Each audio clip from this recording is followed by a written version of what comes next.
Right, everybody. Am I looking there? Is that right? Sorry. Yes, Elliot. Yeah.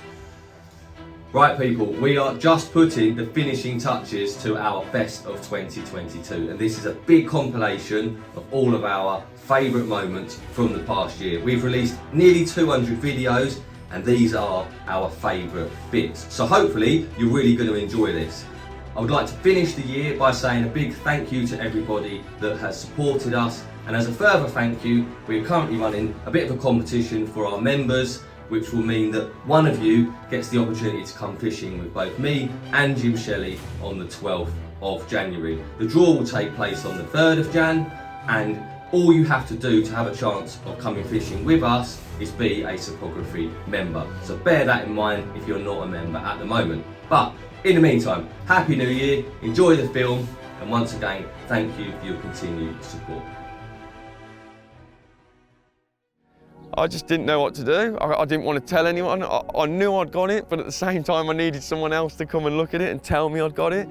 And it was just a very, very surreal and strange moment standing here with that common. And nobody else knew for that 20 minutes. But yeah, when they eventually turned up in the swim, we got it out. So we got the mat here. At this point, nobody else knew. And I was like, right lads, I'm gonna get this fish out and I need you to tell me whether this is the Burfield common or not. So I've gone out there, I've got the sack. I can remember we got the mat here on the ground, all three of us huddled around it. And I can remember unzipping the sack. Like you could see the scales, you could see the length of it. And I can remember I unzipped the sack from the tail end first and I went along the fish. And as I pulled the sack from its head, I can remember I'd grab them lips, pull them lips out, them big white concertina lips. And I was like, that's the fucking Burfield common, boys. And then that was it. We zipped it back up, we put it back in the water, and that was it. Let everybody know. And yeah, the rest is history. Sad moment, this is. Reeled in a lot of times from that spot, I tell you.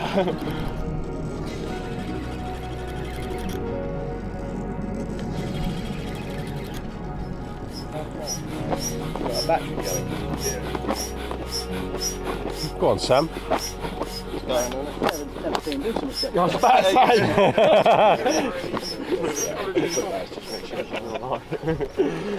It's your worst nightmare, isn't it? She just jumped out. She's on the sack as well.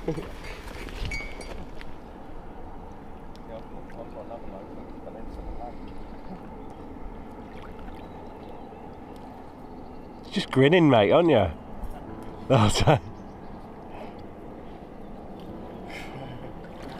Literally can't believe it. Literally just.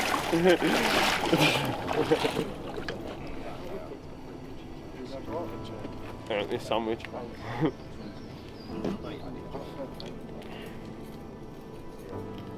What's up, the next first time?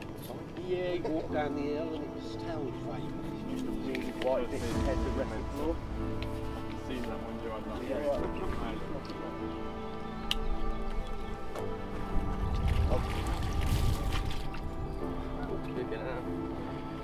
I'm going to get in there with that fish. Quite literally.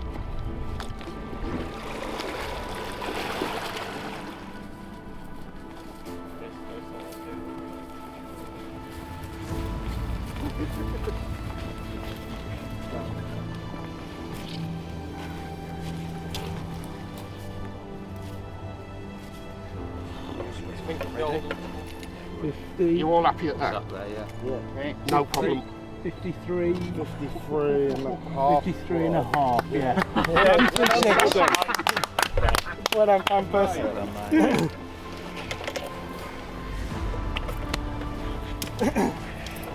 It's definitely the BT then.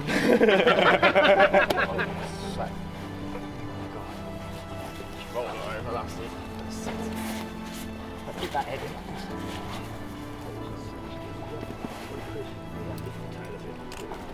Oh my god. Your mum was man. This is a lifetime, mate. Looks big now. It is quick. Oh! Slight blow, not bad. Right. I can't believe it. Right. Out of the way, Paul. Yeah, that's it. Does the tail want to be down a bit as well? Yeah, tail down. Tail needs to be let down a tiny bit. Grin and bear it, pump. Oh, yeah, mate. Fucking grin.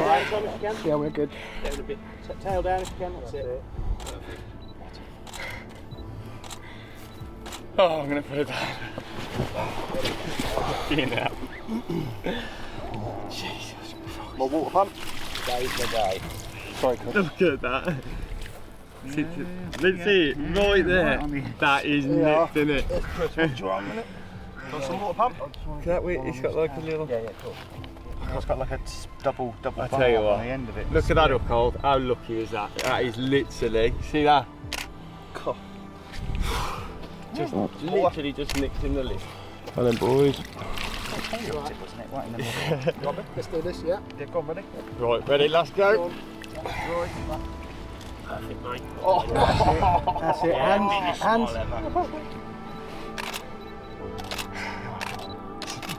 Respect, pump. Unbelievable. Absolute respect.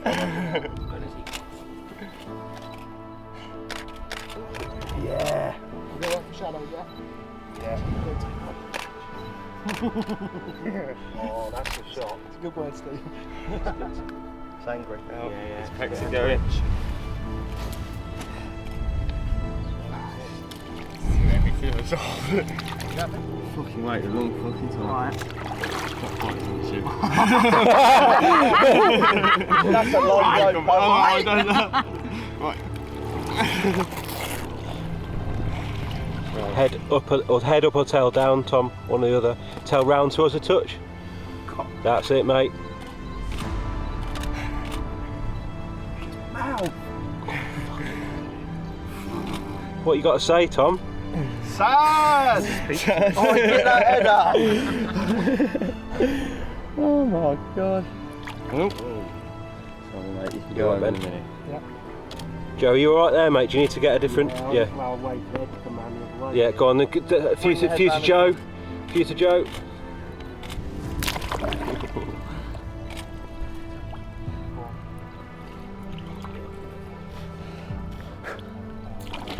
Go on and pump round this way a little bit. That's the one, Tom. Yes. Bad. Go on, you've got to get one in, bad boys. Too long, isn't it? It is mate, it's just awkward. It's head end heavy, isn't it? Never had a guitar that long. Has anyone guitared the Bearfield Common before? What's going on? Oh god, Is she going? she's going home man. Go. Big piss pump. Yeah. Don't send her, Tom. Send her so that we can all still see you. Yeah, that's it. Look at that. Oh Dave. Scott, you've got to get that.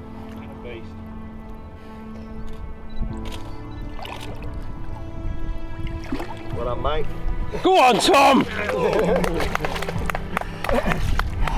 Samuel. Go back. Go back. Oh fuck it. Watch your camera. Look at that head. Where's he at? He's not lost his hat. Lost his hat. Well done, mate.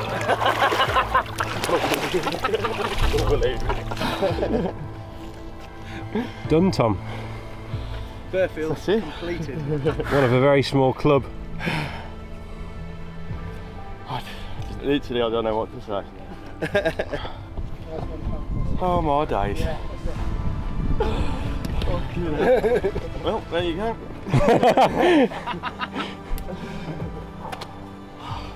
That's mad, look. What's that when he spears it in the bush?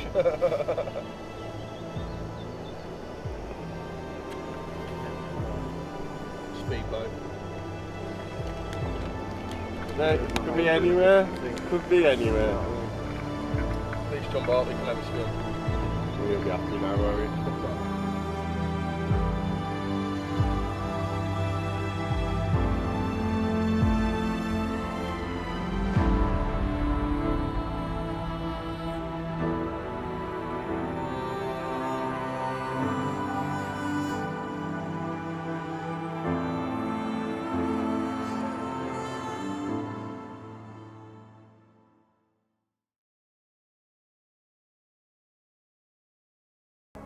Here we go. Here comes a carp. Go on. Go on. Go on. I'd love to hook one while I'm on the phone to you. Come on. They're eating in the weed on the back of the spot now. Probably where it's been blushed off though, isn't it? Just drop down on the main spot. This is too tense, my heart can't cope. There you go, there's another one there. It's so, honestly, it's so much fun. They're back, they're back, they're back. Common, back of the spot. Go on, turn left. Look, look, look, look, look. It's not a bad common, that, mate. Oh, that's not a bad fish, mate. Another one. See, they're hitting the edges of the spot now. Like, Coming back the other way. come on, come this way. Why are they hitting that edge? Like, there's food here. Like,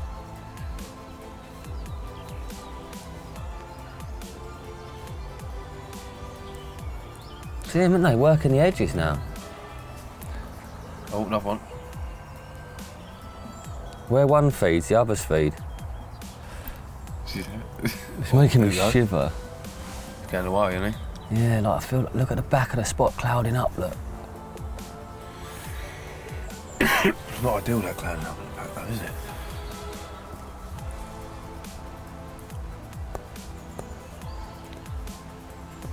Whoa, proper clouding up, isn't it?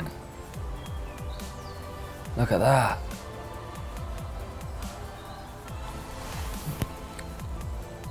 It's just coming over, isn't it? Mm-hmm. But they're like on the back edge now. Why are they there?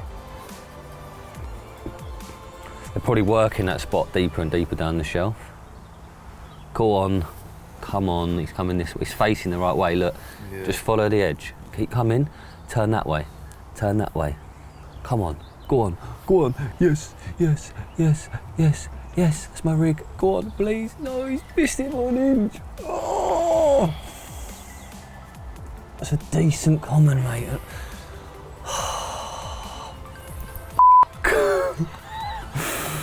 Whoa. That's the closest. It's so close. No, it's, well, joint closest. Joint with the other one, yeah, but They got any close. Mate, he was there, like, one come just behind it like a couple of hours ago. inches. I was just waiting for the.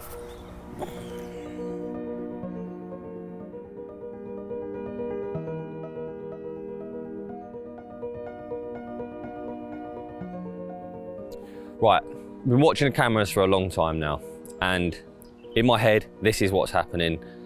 The first day we got here, the morning period, we missed it. That's when the most activity was. Rod went in the water, fished over a very small amount of bait, the idea being that we'd get a bite quickly. Fish didn't turn up, they were there. They were there beforehand, they weren't there once the rig was in. We saw nothing yesterday. Last night I baited. I didn't put a lot of bait in comparison to what I've been pre-baiting with, but I put a bit of bait out. This morning, when the fish turned up, because the bait hadn't been eaten overnight, I'm fishing a match the hatch, we'll call it. You know, it's a white, but it's covered in the brown paste. You know, it doesn't stand out particularly well over the gravel, and that is on purpose because when you've got birds, when you're fishing in close, bird life's a major problem, like it has been. They see the spot. If you're fishing a bright hook bait, they come over you and they pick you up regularly with a bright hook bait. I always, maybe not always, but I regularly fish bright hook baits over large amounts of bait. When you're fishing with a lot of bait, if your hook bait doesn't stand out, you need a feeding situation where the carp are going to come in, feed with confidence, stay on the spot and eat through what you're feeding them. I think the problem we're getting here is because of the camera, the carp are not confident in staying on the spot. So although they've visited the spot lots of times, they're basically doing what I'd call a drive-by. They turn up, drop down, have a mouthful. Very rarely have they had more than one mouthful. Some have, but it's been rare. And then they swim away. When you've got a lot of bait on the spot, which I have had today because of what I put in last night, and your hook bait doesn't stand out, the fish turn up and at random they pick up the bait. I saw this on the underwater I did years ago with Corda, and I know that this happens. So if your hook bait doesn't stand out, you have to have a feeding situation where they're feeding confidently, and that isn't happening here. They're dropping down and then they're moving off. So every time they turn up, let's say I've got 25 food items out there, you've got a 1 in 25 chance of them picking yours up. I am now gonna put Ye Old Faithful out there. Squid goo pop up. I've got so many carp on these. When I'm fishing out in the lake, I use this all of the time. The reason I don't do it in the edge, as I said a minute ago, is bird life. So when I fish in the margins, I'm putting a tight patch of bait with a hook bait that doesn't stand out because I'd want to deter the birds. And the idea is the fish come in, they feed confidently, and I'm not quite getting that situation here, and I believe it's because of the camera. When they get near it, they spook. They're turning up now, they're looking for food. So my plan is put this rig in position and then bait it again. And with a bright hook bait, I can afford to have lots of bait on the spot to draw the fish in, and then the bright hook bait, you know, they come onto the spot because of the food that is there. They see the hook bait, they pick it up. You know, these are things that I'm certain of, but I think the camera is making things hard. So I think put a bit more bait in, put a bright one on the spot, and the fish will see the bait, they'll come in, they want the food, I know they do, I can tell by watching them, but they don't want to hang around. So if they turn up to do one of their little drive-bys, they drop down, hopefully see the pink while it's all over. That's the theory. Will it work?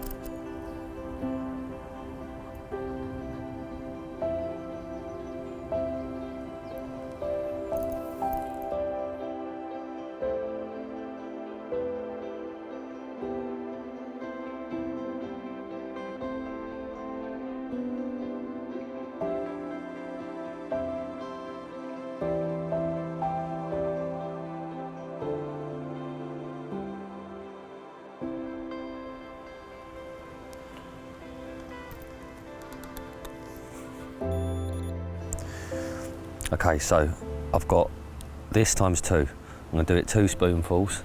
As you can see, lots of attraction in there, the liquid. I've broken the boilies up smaller. They seem to like the half boilies more than the whole ones. So they're all halved, bit of hemp, bit of pellet. There's a lot of attraction there. I'm going to do 2 spoonfuls. Well, if you can call that a spoonful.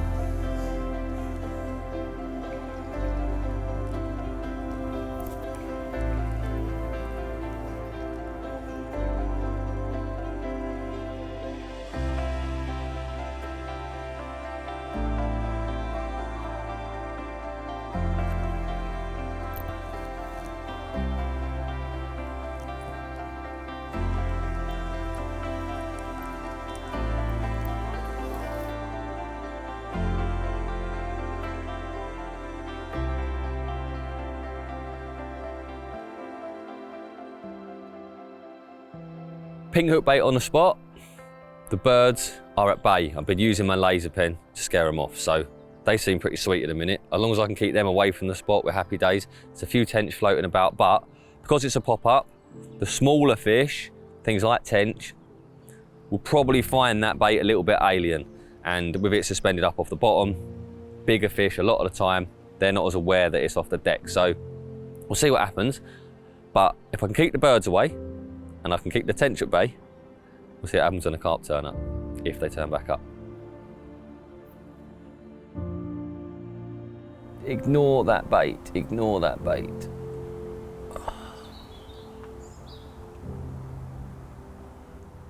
Good lad. That tench has been up to that hook bait, how many times? 5? I've been seeing it. 5 times? It's been in the water. Look at all the other bait. It's been up to that almost every time it come on the spot. Right, the carp, carp. Look. Go for the pink, go for the pink, go for the pink, go for the pink. Oh, he see it, didn't he? He see it though, didn't he? Yeah, straight up to it. He clocked that. Oh, it's just moved. Yeah. Looks like it's dropped down. What made that move? There's a leaf in that near it. Look, he's going for it again. Go on. He wants it. That's it. He knows it's there, mate. He's circling that. Tench flank. Look, he's coming back. He's coming back. Look, he's coming back. He's coming back. He's coming back. Oh, look, they just won it. Mate, put the goo in, mate. This is what they've done on the underwater, mate. You put it in the water and they just want it. That is the first carp that's come onto the spot, and he's 3 times in a row he's gone up to that hook bait. 3 times in a row. Before anything else. You've seen that now, haven't you? All morning, They never took that one once, we have have they? waited for our hook, for them to go near my hook bait. They have not attempted it once. He has been on the spot 3 times in 30 seconds, and every single time, that's what he's gone for. Yes, he shied away from it. Yeah, but he's still better than not He's looking at it at all, isn't it? clocking that is off the bottom, I think, probably. He knows something's wrong with it, but he wants it.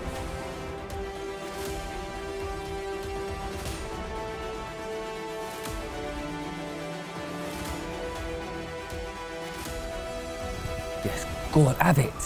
Have it. As in again, you want it. He wants it, mate. It's the 4th time. Come back and just eat it. Shadow. See that swimming over? Yeah, something, isn't it? Look here. We're often in the middle of the spot. Yeah, it's fish above, isn't it?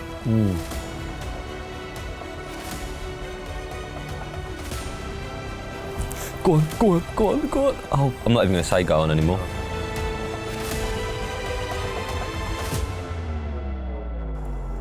Oh, another one. Here we go. More. 2 little stock burgers.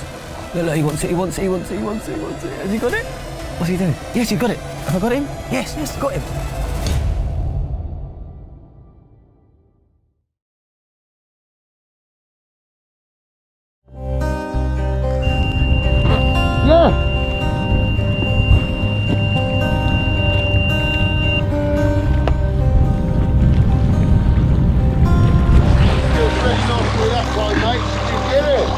I don't think it is. Yeah, it was a proper melter, wasn't it? Where's the block? There she is. Oh, it's a mirror. Oh, it's a mirror. It's a mirror. Good one as well. It wasn't. It's not a bad one. It's not tiny. Your face. You don't see that too often. No. 1 in 1,000, guys. Fuck. We've done alright for mirrors this trip, haven't we? Yeah, it's the land of commons. Yeah. Bospacina. Yeah. Had one from there. Your big mirror from the little river. Your big mirror from the little Outside river. Palapa. Yeah. And then our 2 big mirrors each from there, and then one from here. Trip of the mirrors.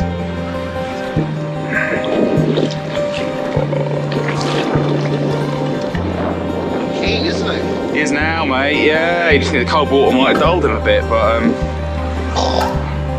no.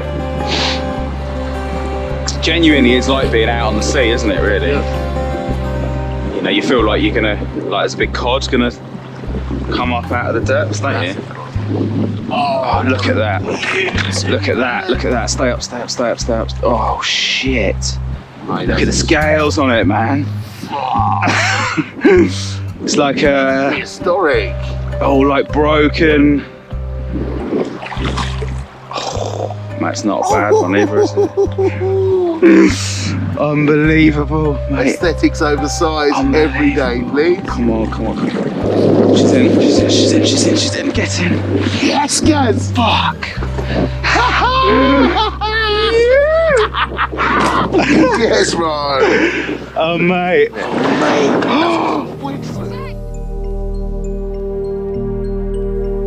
Neither of us could have ever imagined we would bear witness to a capture of such a unique and special carp, an incredibly beautiful creature, and this, without a shadow of a doubt, was a capture of a lifetime, and I was so glad I was there to share the moment with Gareth.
That,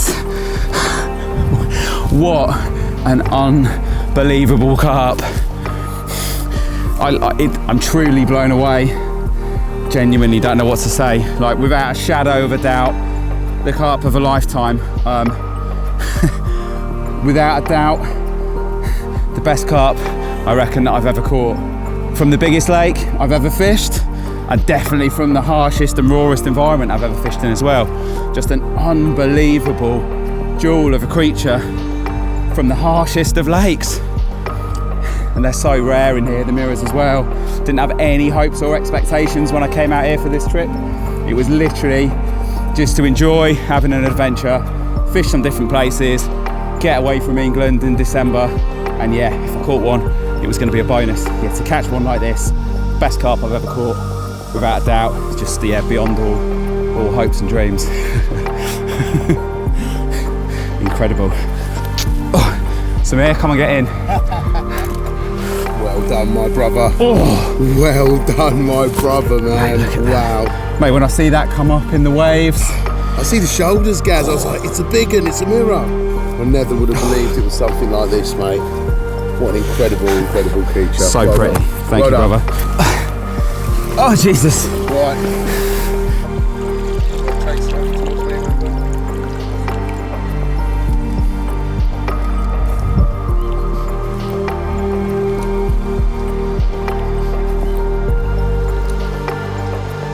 Absolute gift.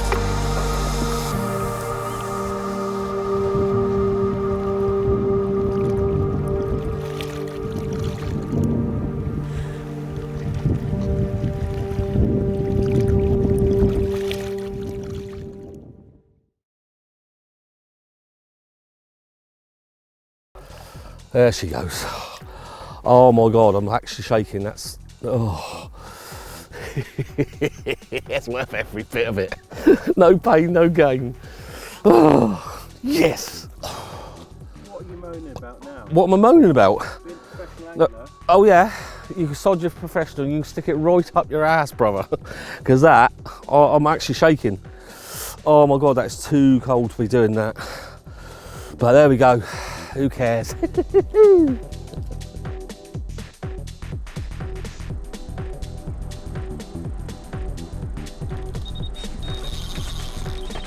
Rich! Right, well, here we go.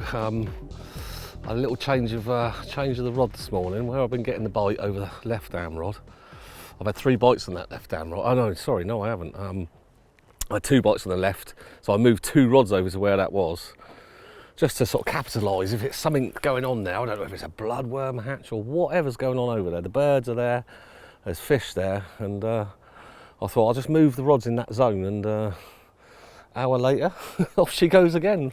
Bite number 4. This feels like a big girl. This is just plodding, absolutely plodding.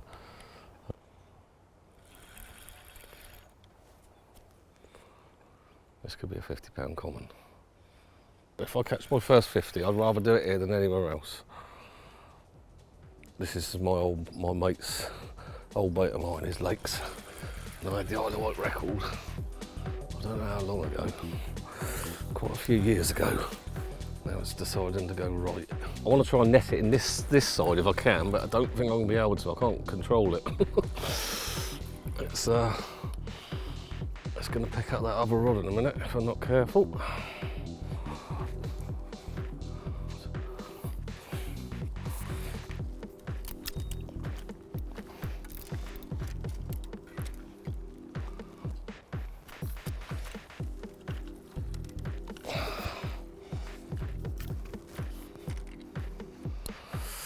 It's hard to tell how big they are in here. It's they just hold the bottom.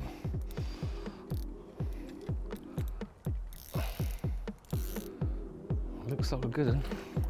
Knit one pearl one underneath that lifted up rod. Yeah. Oh yeah. Oh yeah. Another big girl.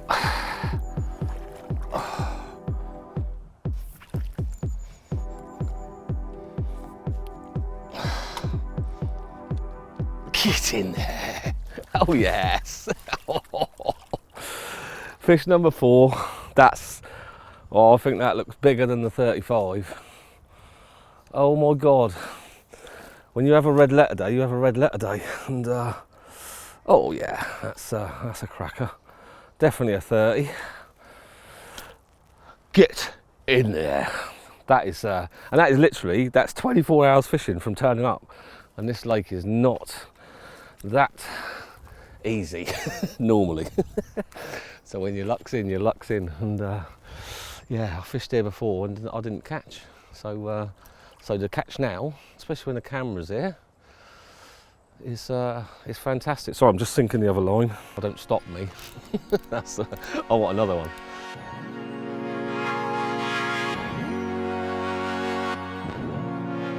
Right, so I said I wanted a 40.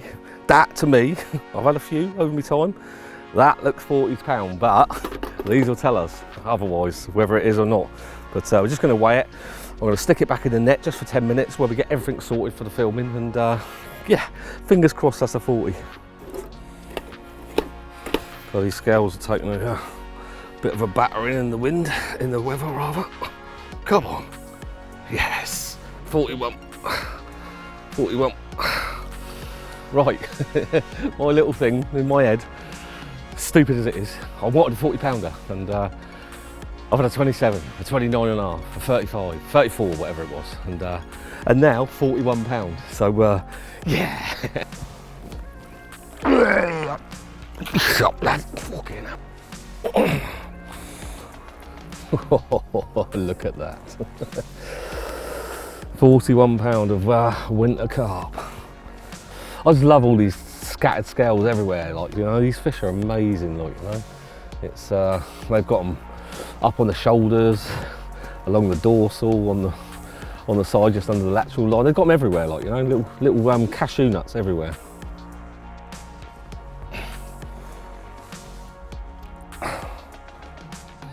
Well, there we go. That has got to be icing on the cake. It has to be. I can't believe it's yeah, carp number 4. She's 41 pounds, and yeah, incredible stuff.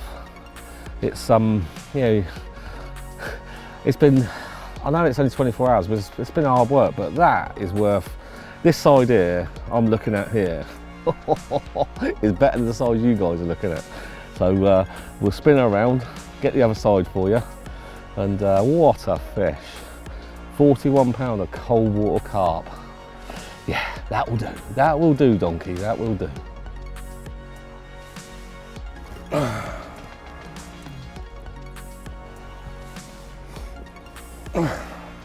Right, well, that's the other side. What a fish. It's got a lifted scale there, but that's nothing to do with us, that's an old one.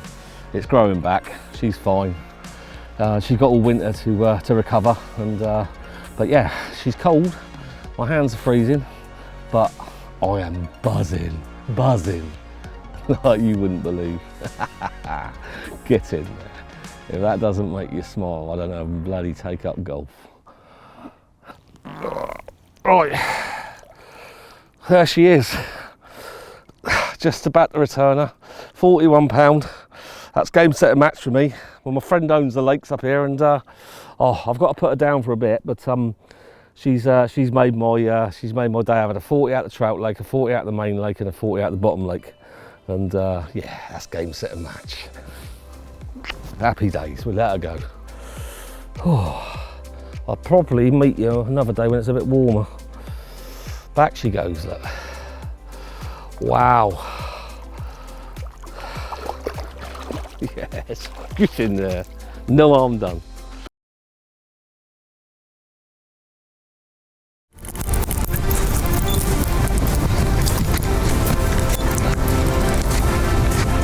Oh, right, I am fucking shitting myself. I'm not gonna lie.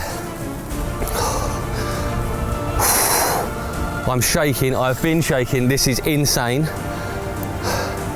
If this is the carp I think it is, oh my God. I could be wrong, but that's a big fish. I watched, you saw him clock that hook bait. He just twitched and saw it. Oh, please. Come on, stay out of there.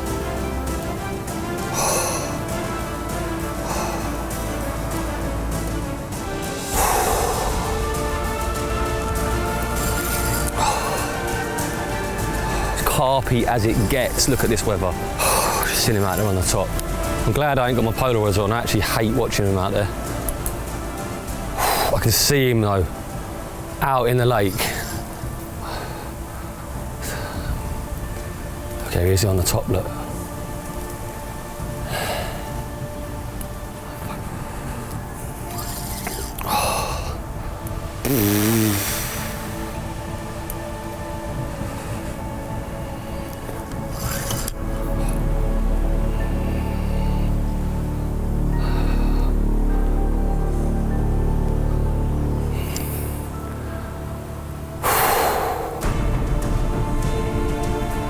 Doesn't look big at all there.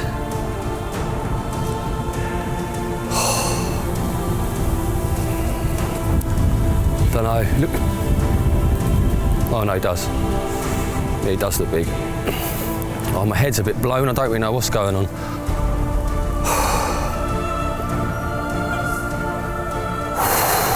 Come on. My heart is absolutely pounding. It looks so big on the camera, the fish we've been seeing. It looked big out in the middle, and I've just seen it, and I don't think it looked as big. I don't know. My head is blown. I need to just stop worrying about it and just get the thing in the net, big or small.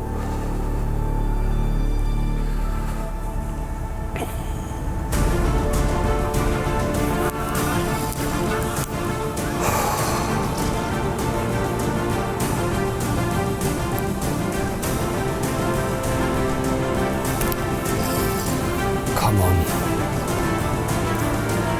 I don't think that is it. That's big. Is it? Big.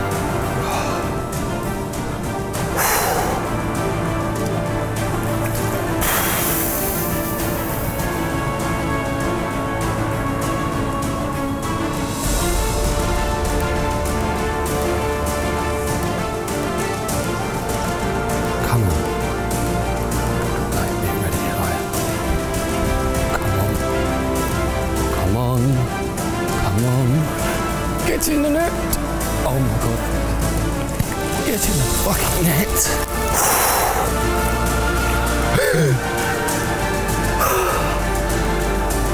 Fucking Jesus Christ.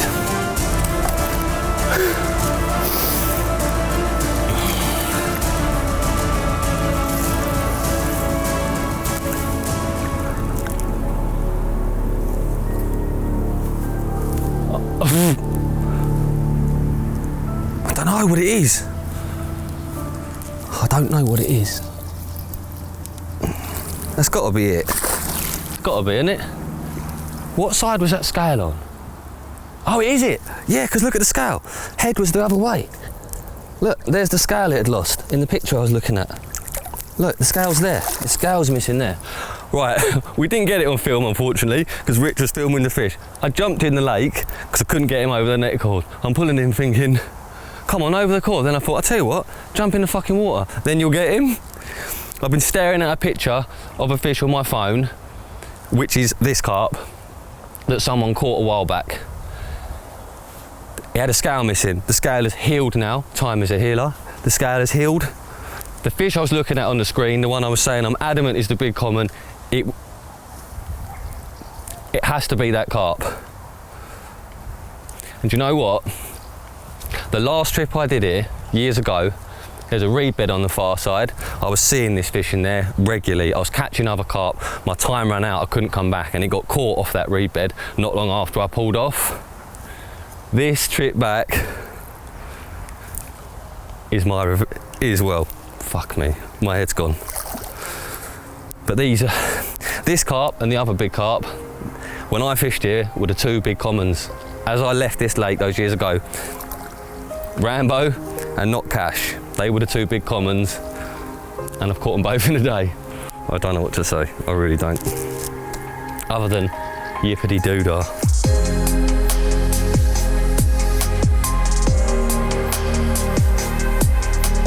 Okay, fish is unhooked. It's a big carp, so me and Rich are going to deal with it as best as we can on our own, film it as best as we can. But you know, the important thing is get him on the bank, get him weighed. We'll try and film the weighing as best as we can. It's always exciting, isn't it? and we'll put him into a sling. Bridger will be back soon, and I really want him to be here to see this. So yeah, let the fish rest in the sling, get ourselves together. I get my head together a little bit, and then go from there, I suppose.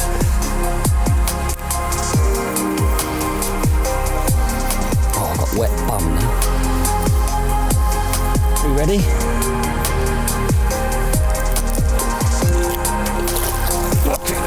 Oh, look at that carp. Minter. Oh, it's beautiful. Wide boy. Look at it. Yeah, look, there's that slight two-tone, look. Right, we'll get him into a sling. Catch up with you in a minute. Stand up straight. Mate, that is just under 45. Just under 45. Yeah? Yeah.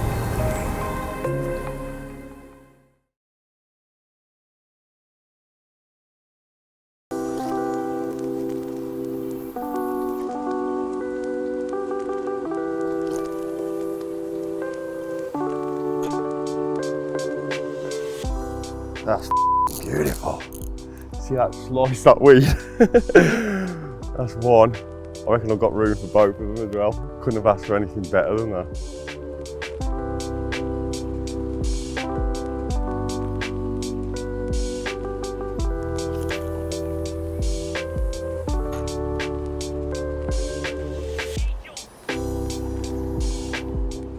That wasn't the most amazing drop I've had, but it was a drop and it was absolutely bang on, so I ain't gonna risk it. Swam round with a lady, this did. Just don't get caught.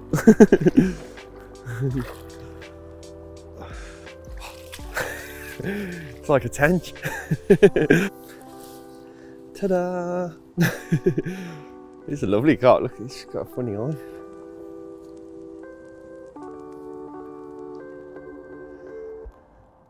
Well, there you go. Certainly not the biggest fish in the pond. In fact, it's probably one of the smallest. But a beautiful little carp nonetheless, and a blank saver. Obviously the rods are back out there now. We've got plenty of time for another chance, so fingers crossed. I'm going to slip this one back and going to pop round next door and see what Oz has got, because he's definitely got a better one. Cheers, mate.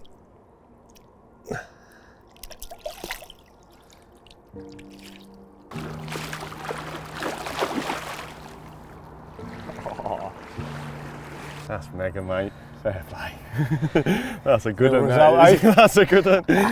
Well done, mate. That's what we want. That's what we came here for, mate, isn't it? Yes, mate. Hey. Do you want me to move your net? Yeah, please, mate, for you.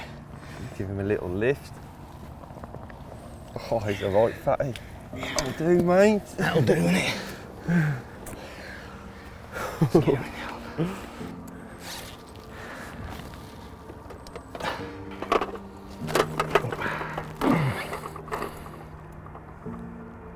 $36, exactly. Look at those lovely little scales there. Mega in it, to be fair. That'll flipping do.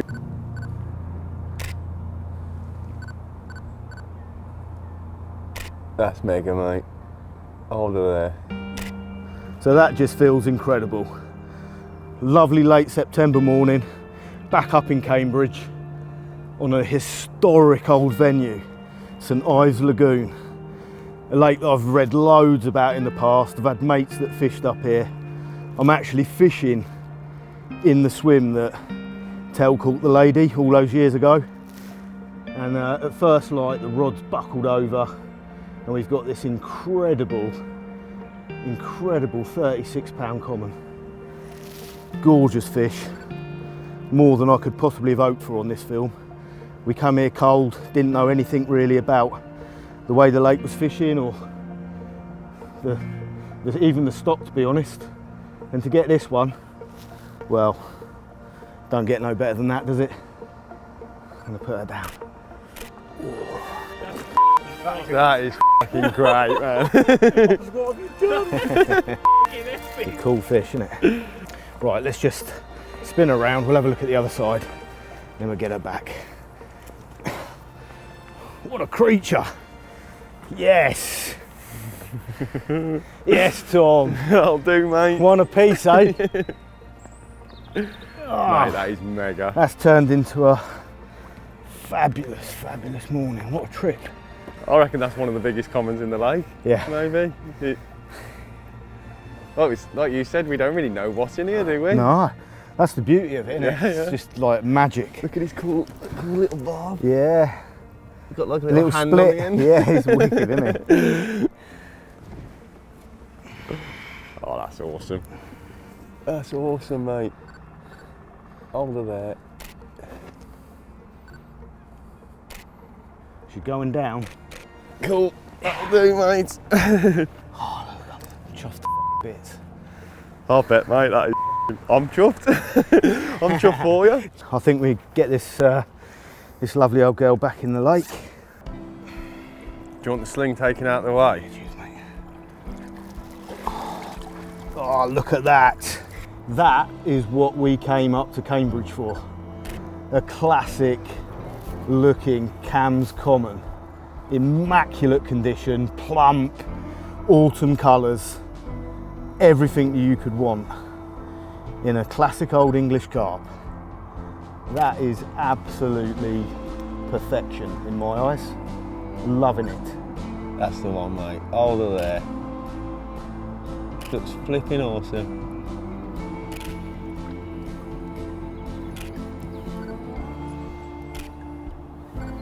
Thank you, mate. That has made our trip.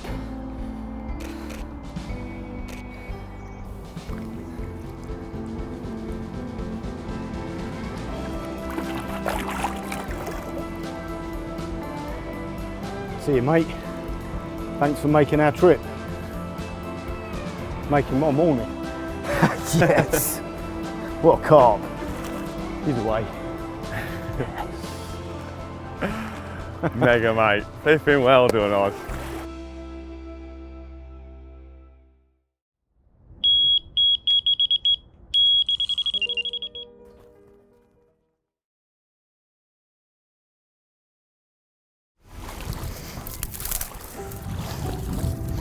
I'm going to name this one Paul. And why I'm going to name it Paul is a friend of the family died and he's buried today. So, we're going to call this one Paul. Come and see Elliot.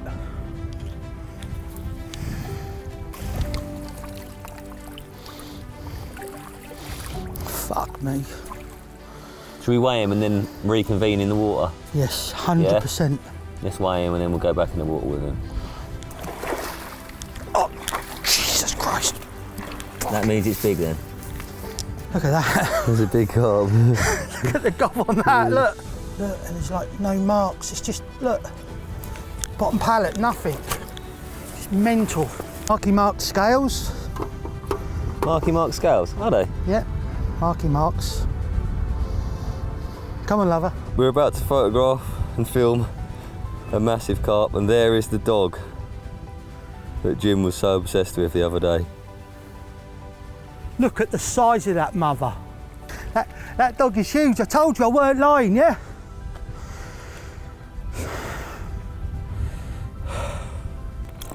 Look at it. What a mouse. Look, there's look. One. I can only see one black mark. I doubt they get caught often. Let's get him up. Mate, I am blown. Good. You know, it's hard to take this in. It really is hard. That's what it's all about, man. You know? If you would have said that I would have caught a 46 mirror, let alone this bar of gold, I would never have believed it. What a carp, mate. Buzzing my fucking head off here. And she's so good. I'm going to say he. Paul's so good. Yes, mate.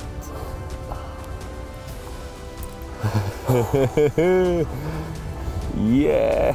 I can feel the weight then. Look at Jesus. Right, let's go the other side. I've got a good arm here. Let's have a look at the other side.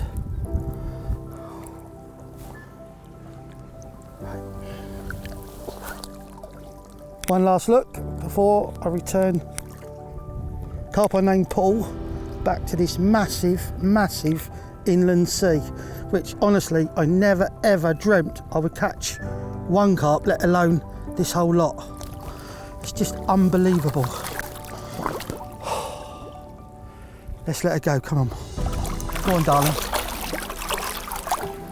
And for the record, she weighed 53 pounds.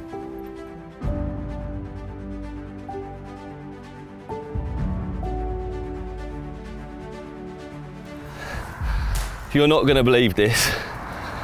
I'm playing one, Jim's playing one, and he's just had another take, so we've got 3 on at once now. What on earth is going on? Can you hear it in the background? Fuck me. Right, I haven't had a proper look at this yet, but that is a big carp. That is definitely a big carp.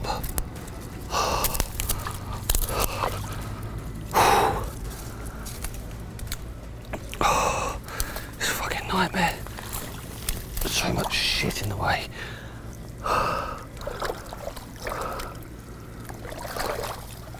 Look at him. That's my big one. Happy days. Buzzing. Buzzing. There we go, look, more onlookers. They love it. And there's Jim doing battle with his. Do you know what, right? I've done a lot of fishing over the years. I've made a lot of carp fishing videos over the years.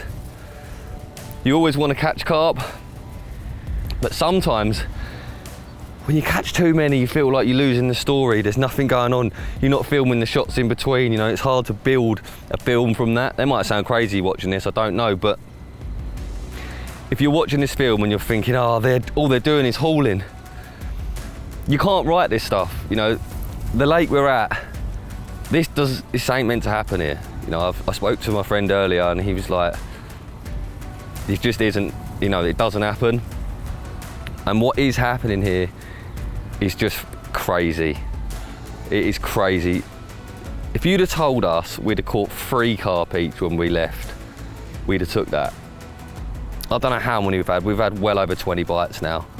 And I can't imagine how many we could have caught if we hadn't been filming. We've just been fishing flat out, 3 rods in the water all the time, you know.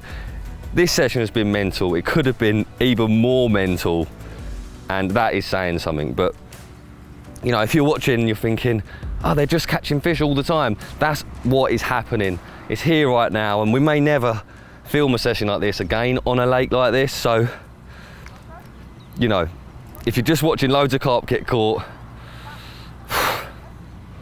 and you're not enjoying it, hopefully you are, but you know, like I say, from a filmmaker's point of view, you always want there to be a bit more of a story, loads of stuff going on in between, but it just hasn't happened like that. And do you know what? I don't care, because I'm one of the lucky guys that is here fishing at this incredible, incredible venue, catching all these wonderful carp. So I hope you're enjoying it, because we are. That is all I can say. Oh. Yeah, you see the lady over there with the red phone? She asked me to hold the fish up for a picture, so I've just done that. She's blown away. And it's so cool that. It happened a lot to me out here in France. The locals, they love it, and they're blown away by the fish. Never get that in England, you know, you're behind lock and key all the time, but here you're amongst the normal lives of other people whilst fishing, and yeah, they love it as much as we do a lot of the time. Would you say our minds are blown, mate?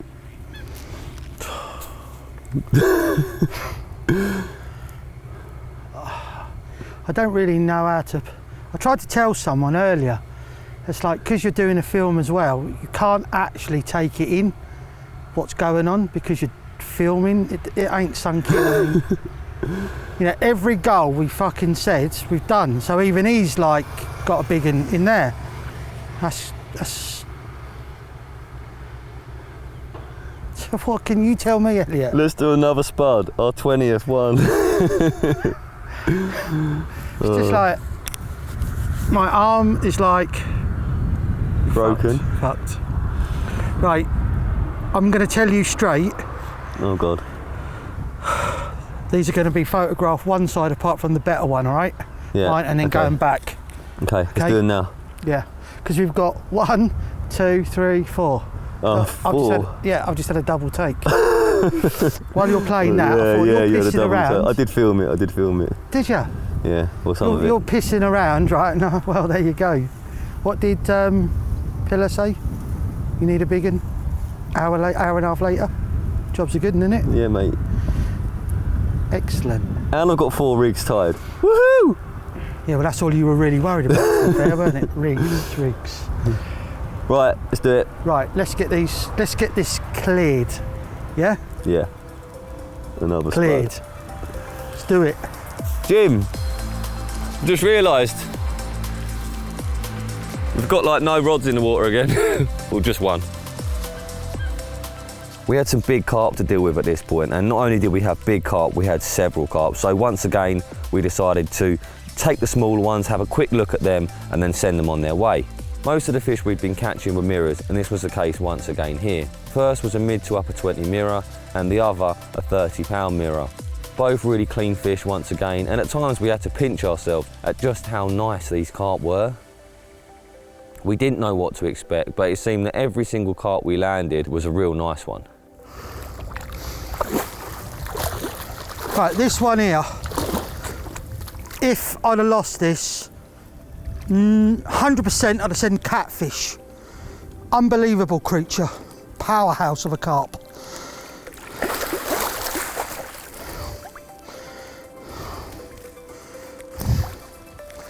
Look how wide it is. Yeah, it's enough for 30, isn't it?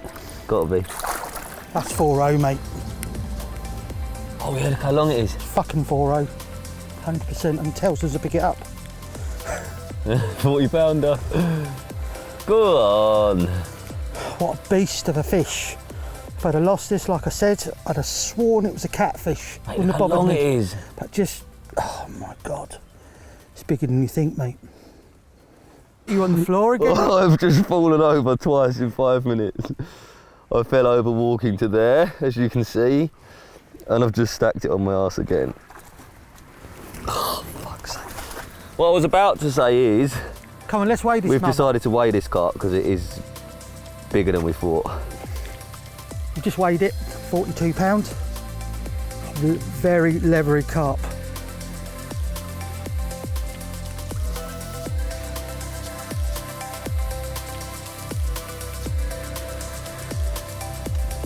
What are you smiling about? I'm happy. Are you? What you got in there? What you got in the bag, boy? It's big old carps. Mirror or common? Mirror. Fucking sweet.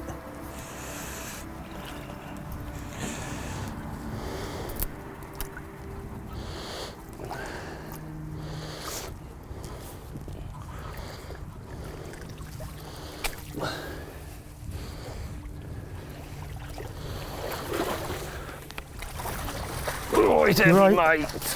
That's heavy. Fucking hell.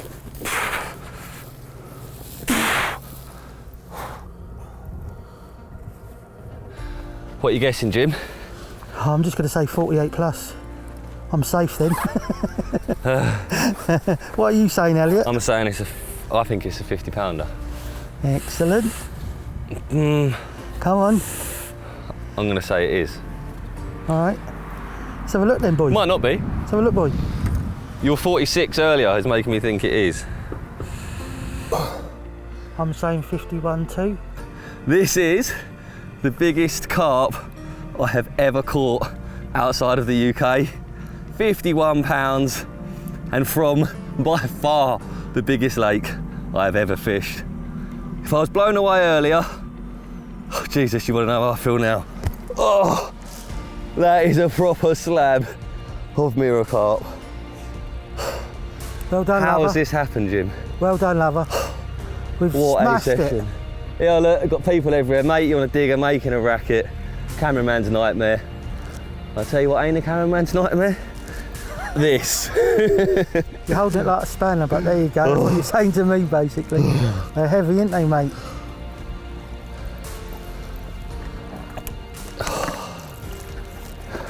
Let's have a quick look at the other side. Oh, bonjour. Bonjour. They all come to see us. In England, we call this BC. 25 kilos. That was my best French accent.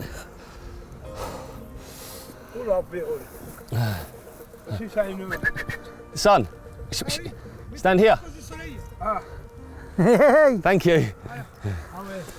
Right, ready? Get him up. Yeah, lover. Right, we've gathered a bit of a crowd. Elliot's getting famous. Oh. You're getting famous, Elliot. I'm getting famous, yeah. It's great, isn't it? Really, come on. It's all part of the adventure, isn't it? Fucking hell. I can't believe this has happened. You like that? Me too. Mwah, mwah, mwah. Go on. Oh boy. More than 1,000 acres. 50 pounder. Yeah. You've done it, mate. Smashed it. We have done it, mate. 3 days, savage in fine fishing. Style. Savage fishing. Thank you so much. Right. And thank you to my friend who told me about this place. You know who you are. Oh yeah. Yeah, too right. Cheers, boy. Okay.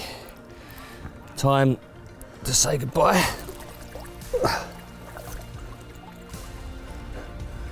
We have flipping smashed the granite out of this. See you later. Go on, lover. Go on. Off you go.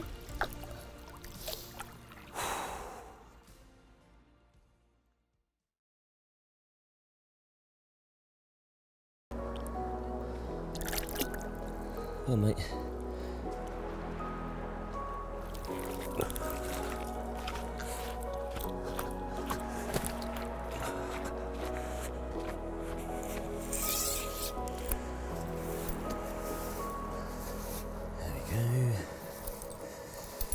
Look at these scales by his wrist. Beautiful.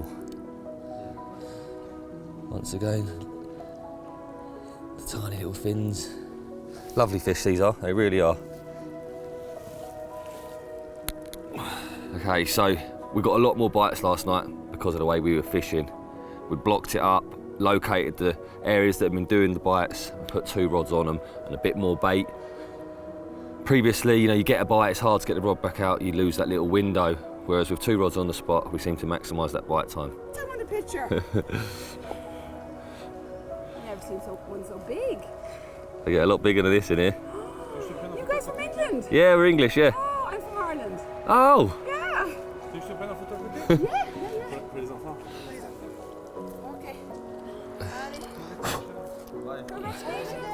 Okay. Have a nice day. Take care.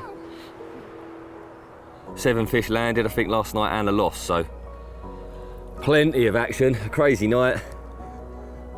And they get bigger than this yet.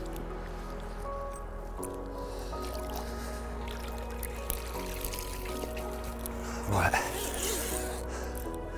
Here we go. Oh, look at that. Look at that in the sling. Tiger nut everywhere. And bits of boilie. Oh, look at the tail. Yeah, look at this. Passing bait everywhere. You've been on it, haven't you, mate? Colour of it.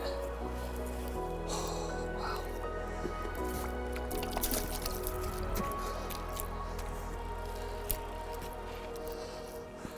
Wow. Look at that. What a carp! Oh my God. Right, let's get you up. Right, we've saved the biggest and the best till last. Look at that for a carp. I'm blown away with this one, I really am. 35 pounds of magical mirror. Just look at it. I actually don't know what else to say really, other than at this stage we are banging trouble. We've run out of leads, we're running very much out of bait. All the batteries are died, the battery in the van's died, we've got no food, we've had no sleep. We're fucked. But we are soldiering on in the hope of catching a really big carp of this calibre. Yes, this is a big fish. Yes, this is a beautiful fish, and I'm over the moon. But there are monsters in here just like this, and that is what we're dreaming of. We're supposed to be getting on a ferry today. We're supposed to be leaving at 8 o'clock. That ain't happening. We're staying. We're gonna soldier on and try and realise a dream of one of those massive alpine carp. And as you can see from the people all around me, I'm not the only one who's a little bit blown away by this fish. Thank you. Mwah. Love it. There we go. It's beautiful. Beautiful, yes. You couldn't have put it any better.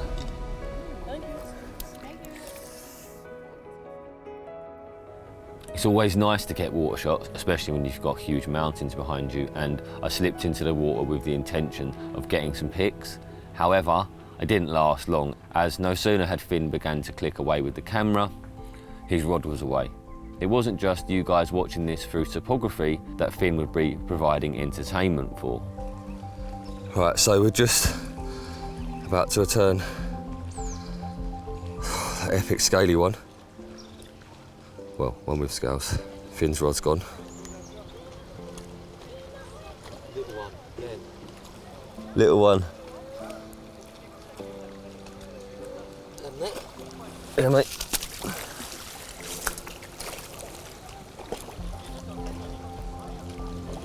Come on, in we come.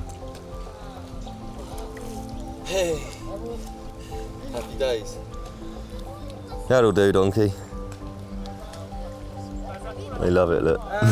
Little one.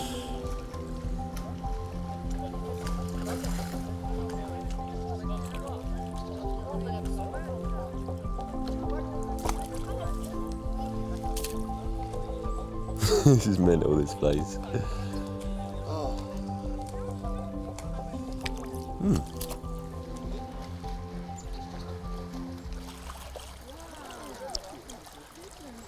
There we go. The little old thing, look.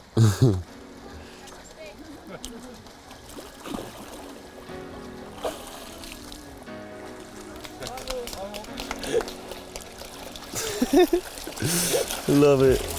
Love it, didn't they? Bravo, Finn, bravo. Bravo. Good man.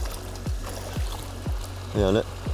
Lucky these lot didn't come through a couple of minutes ago. With Finn's fish dealt with, I jumped back in the water and had my water shots with a truly incredible carp. It's very much a bucket list thing to have a picture of a fish like that with the mountains behind. You know, I've seen pictures like it for years, and every time you see them, you just think, I wouldn't mind one of those in my album. And this was a moment that not only had I longed for, but a moment that I was loving every single minute of. An incredible carp, in incredible surroundings, and a fish that would cap off an incredible night's fishing during a trip that had thrown just about everything at us. Oh yeah.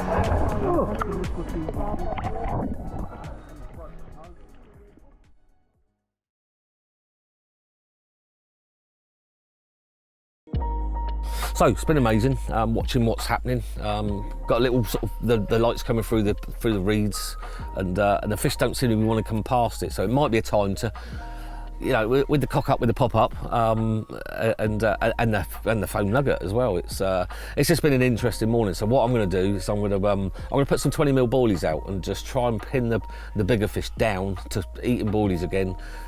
So in a minute I'm going to retrieve that bait that's out there and put it a little bit further back. Hopefully the camera will pick it up, and yeah, it's just been really interesting, and you know, I'm learning a lot from this, and you know, light levels and whatever. It's they're not coming past that little barrier of light, so we're going to change it up a bit, and you know, it's not all about catching, and it's interesting to see what's happening here, and so there's been some interesting facts, and yeah, I'm going to get on with changing the rod. This is nothing. He went to a pod, turns up. Oh, he's a confident. nice. That's a different one. Look at the scales on him. He's big. Yeah, that's a big common. Yeah, mate. Let's. Oh yeah, he's big. Look, they're coming through now. Come on. They're getting confident. Oh. Here we go, here we go.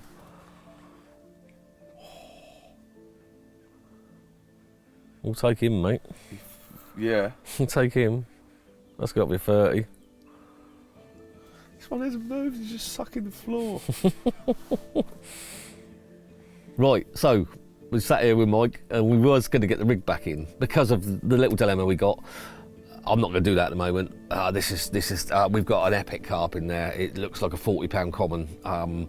We've still got our little off the lead rig fishing, but this, if I reel in now, I've got a feeling I could spook them out. We might spook them out for the day. They're going to know they're being fished for. At the moment, they don't, but they're just not coming past that light level. But so we're going to give it. Well, I said till 10 o'clock. We're going to have to give this till 10:45, I think. Just see whether they come past that light and yeah, banging. But I'm not going to reel in. It'll be a mistake. Oh, this is just. He's close. I've got to sit on my hands here. Like he's actually he's headbutting the camera. That is amazing. But what is really great is that the fact of the pop-up, which was 4 inches off the lead, I've got a sinker which I put on just to sink it in the bag.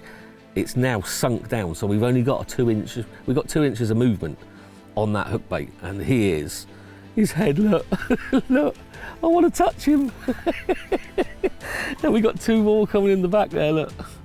They're sifting through that hemp. That's why I wanted to put some more boilie out, but we can't. I can't leave the rod here. We've got a smaller one. Hopefully he doesn't. I don't mind catching him, but I'd rather catch that one to the right there. Look at him. Look at that. Look, he's got underslung mouth as well. They can literally pin themselves to the bottom. But that pop up now has got 2 inches of movement. This is gold. Gold.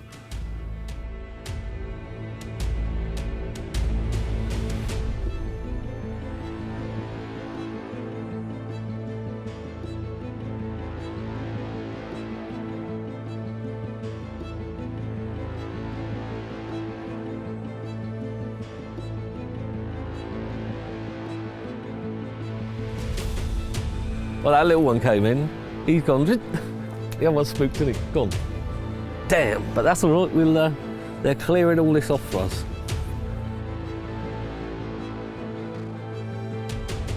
You can't write this. A cook's just come in, picked up the rig where we weren't coming past the wall of light, the wall of death, and he's moved it. He's picked it up, hopefully he hasn't snapped the elastic on the lead, but that's sat now where we wanted it. Oh, things are written in the stars. That's now moved out about 4 or 5 inches. So, rather than mess about because it's barbless, let's get ready. Sweaty Betty, come on. That's a line up. Come on then. Oh, it's fucking there, isn't it? Yeah. Is that it there? Can't see the mechanics as well. Oh, mate. Yeah, but we'll see it go. See it get snaffled. I just hope that I hope he hadn't snapped the elastic. I wouldn't have thought so. He just moved it, didn't he? But you see how easy he moves that lead? That's a 4 ounce lead. Yeah, 4 ounces. That's incredible. All we've got to do now, just wait for them to come in. That's right on the edge of the wall of shame. Yeah, boy. They're all round it. I don't even know what to say, mate.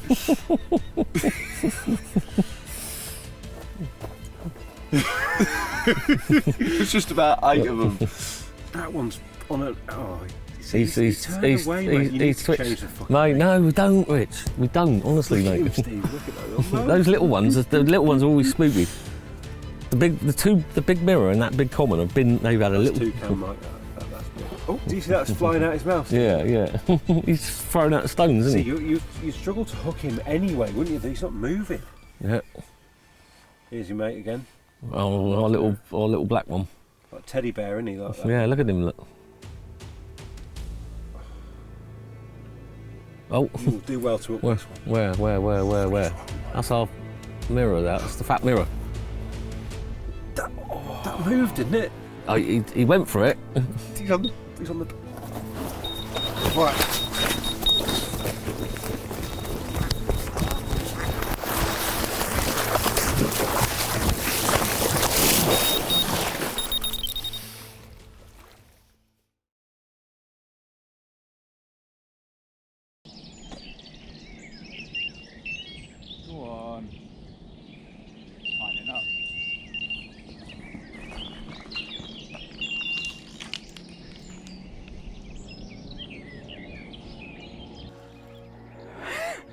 safe to say that made a difference.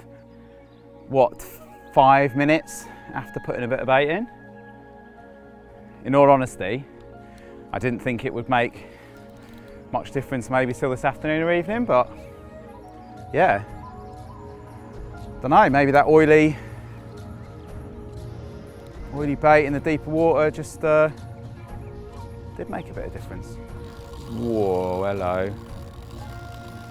Whoa, don't go to that bar or over it because I've only got mono on. Don't need that. What a lovely bite. Single bleep, look down, see the bobbin twitch, another bleep. Just see the line cutting away, just as that slack mono picked up. Cool. Just if he kites left, I'm screwed. Come away this quick, please. Good cheers. Just got hold of that.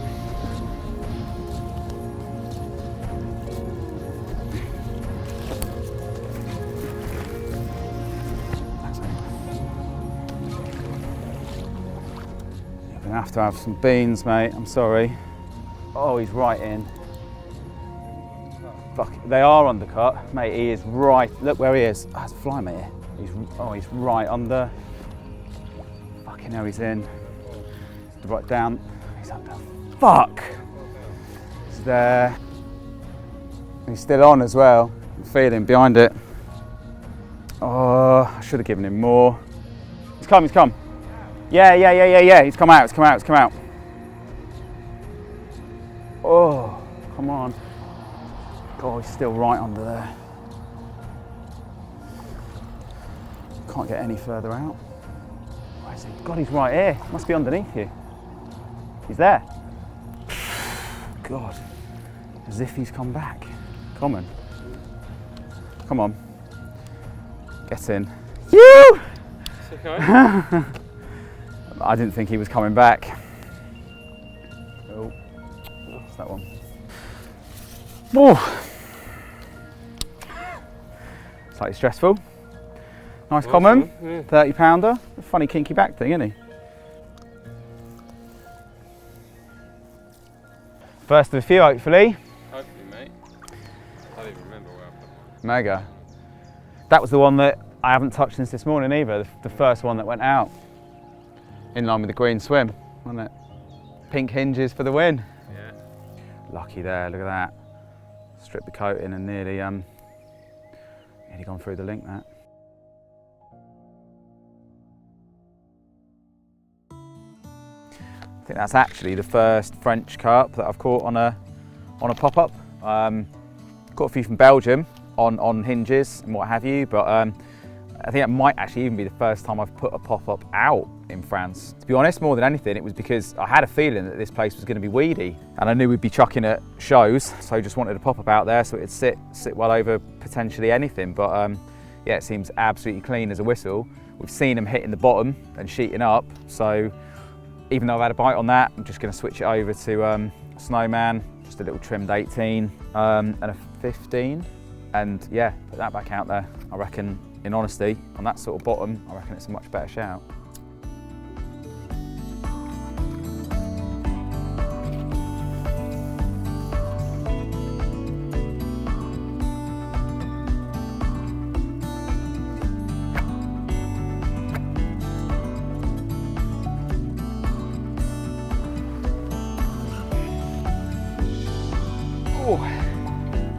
There we go. You have to excuse the strimming in the background. Someone over the fence has just decided now would be a great time to crack the strimmer out. Hell of a character. Don't know what's happened to him earlier in life. He's got a massive set of display scales on this side, big scar down his dorsal, big bent back, so I reckon he's probably had some big sort of trauma or accident younger in his life. I don't know whether hit by a boat maybe, or catfish possibly or something when he was younger, but either way, really cool character and a really welcome bite just at the point when I was really starting to wonder why we hadn't caught one and what was going on. They've been showing over us all morning and right on us as well, hitting the deck, sheeting up. We have rods right on them, got out perfectly, and yeah, a little bit of bait over the top. and unbelievably within, well, less than 5 minutes, this one's gone. So hopefully, first of a few. Spin around and just show the other flank. Cheers, buddy, good luck. You are a funny wonky old thing, but really cool all the same. Some mega mirrors in here, so hopefully we can get ourselves another bite or two as well. Get this one back, get our life sorted out, see what happens this afternoon and evening. What a cool, strange, old character. Chuff with her. See you later.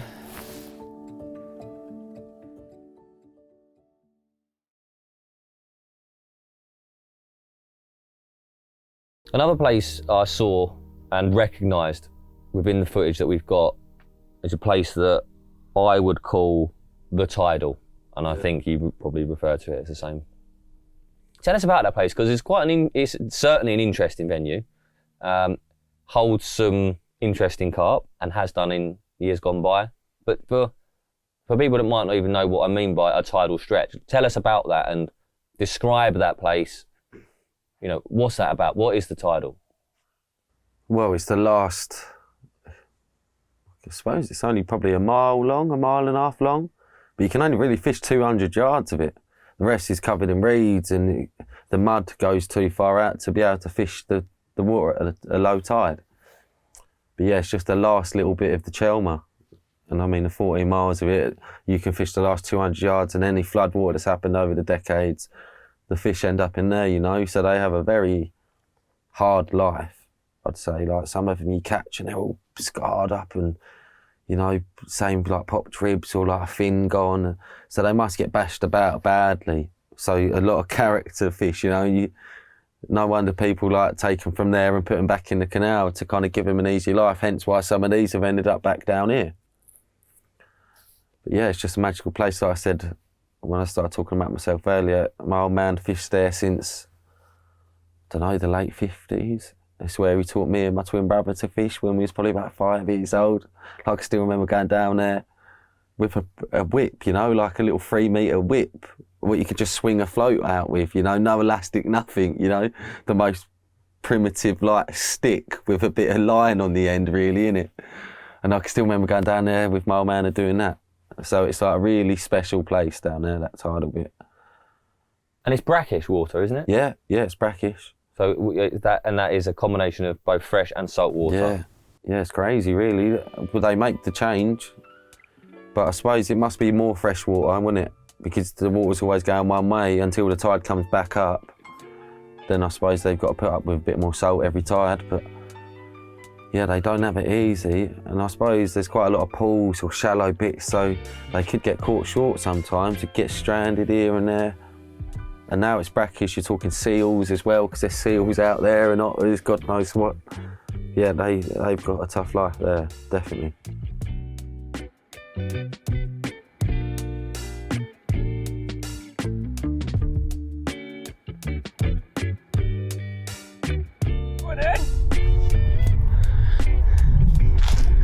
It's only a quarter of the way.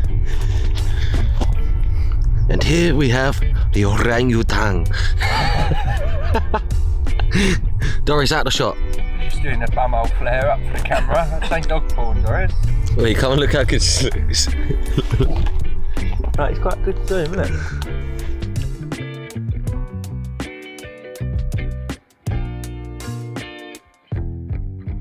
So I know that the tidal isn't a place that you fish all the time, somewhere you go every now and then, isn't it? Yeah, just a nice occasion for a treat.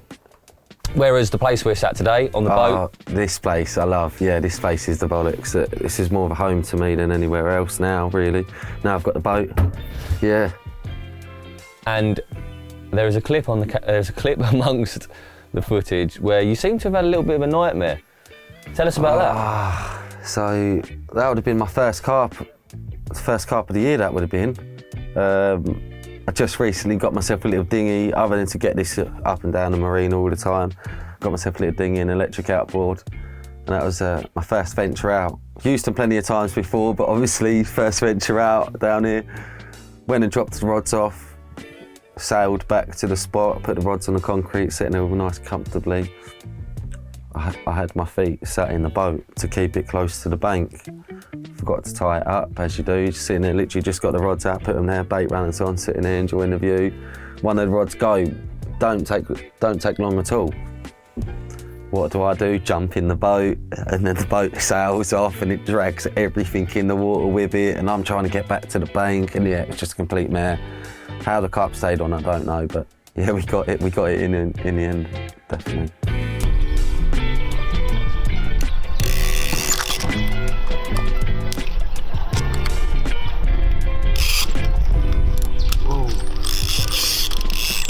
That is going.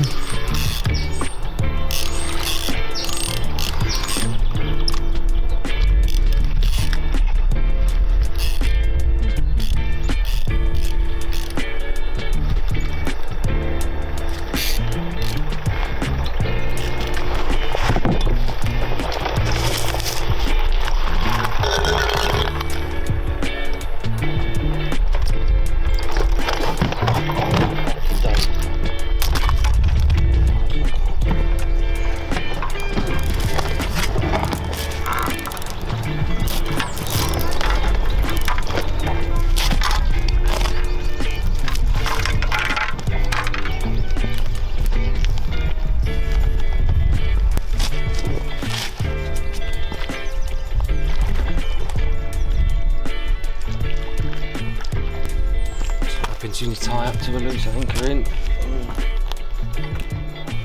Fuck's sake.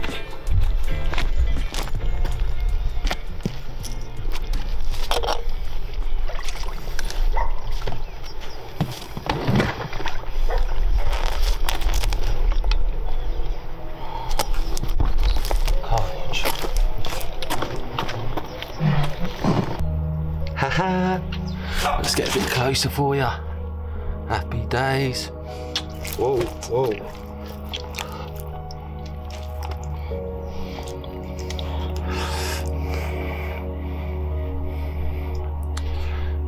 Lovely, lovely little river coming. Well, canal coming. Happy days. Send this one back. Rods are already backed up. Let's roll. Wallop a tonga.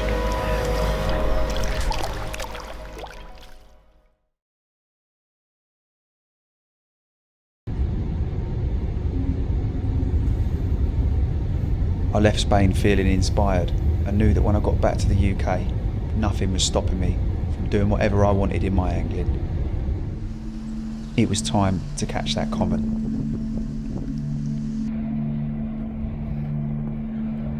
That's to dump in a bomb in the lake.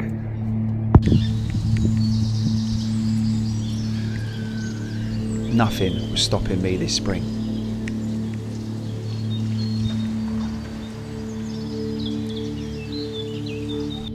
Millie was suffering badly with the morning sickness throughout March, so I didn't do many rod hours. I squeezed in one day session and managed an old one, but I was only really there to establish what was going on down the lake.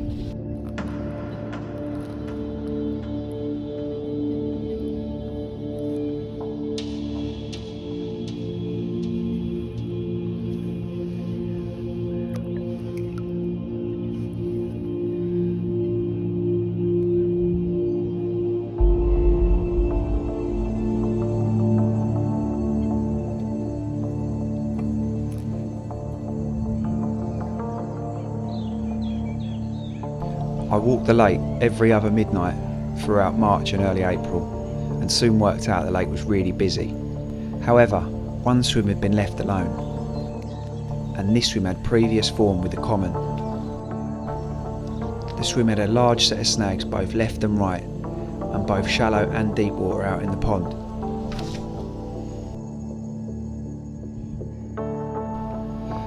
On my second night fishing the swim, I was sat up a tree and finally caught sight of the common. She looked a little sketchy to me. She wasn't happy in that open water and was beelining towards the snags to my left. Perhaps she'd been caught.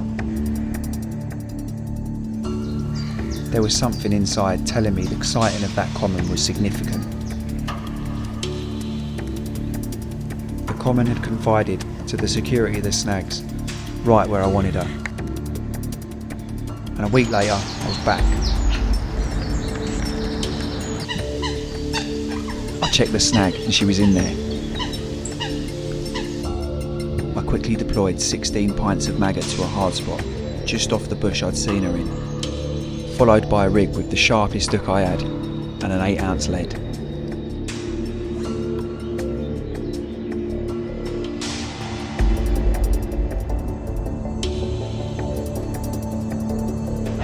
A friend and I shared a birthday curry, and I went to bed that night with a no-in inside.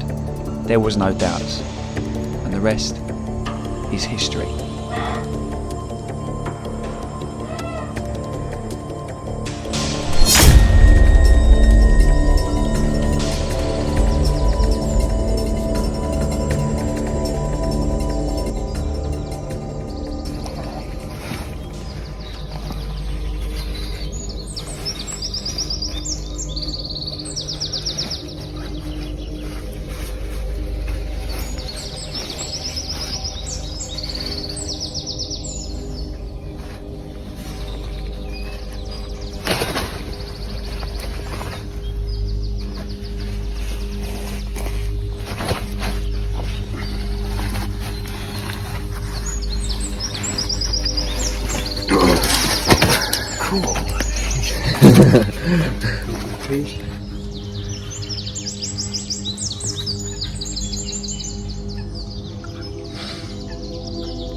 Yes.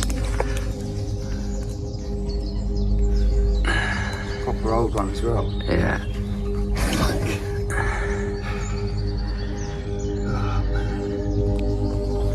Years old, not size. Right.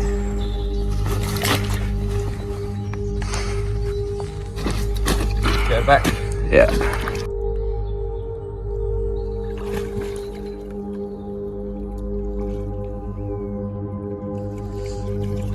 Good boy.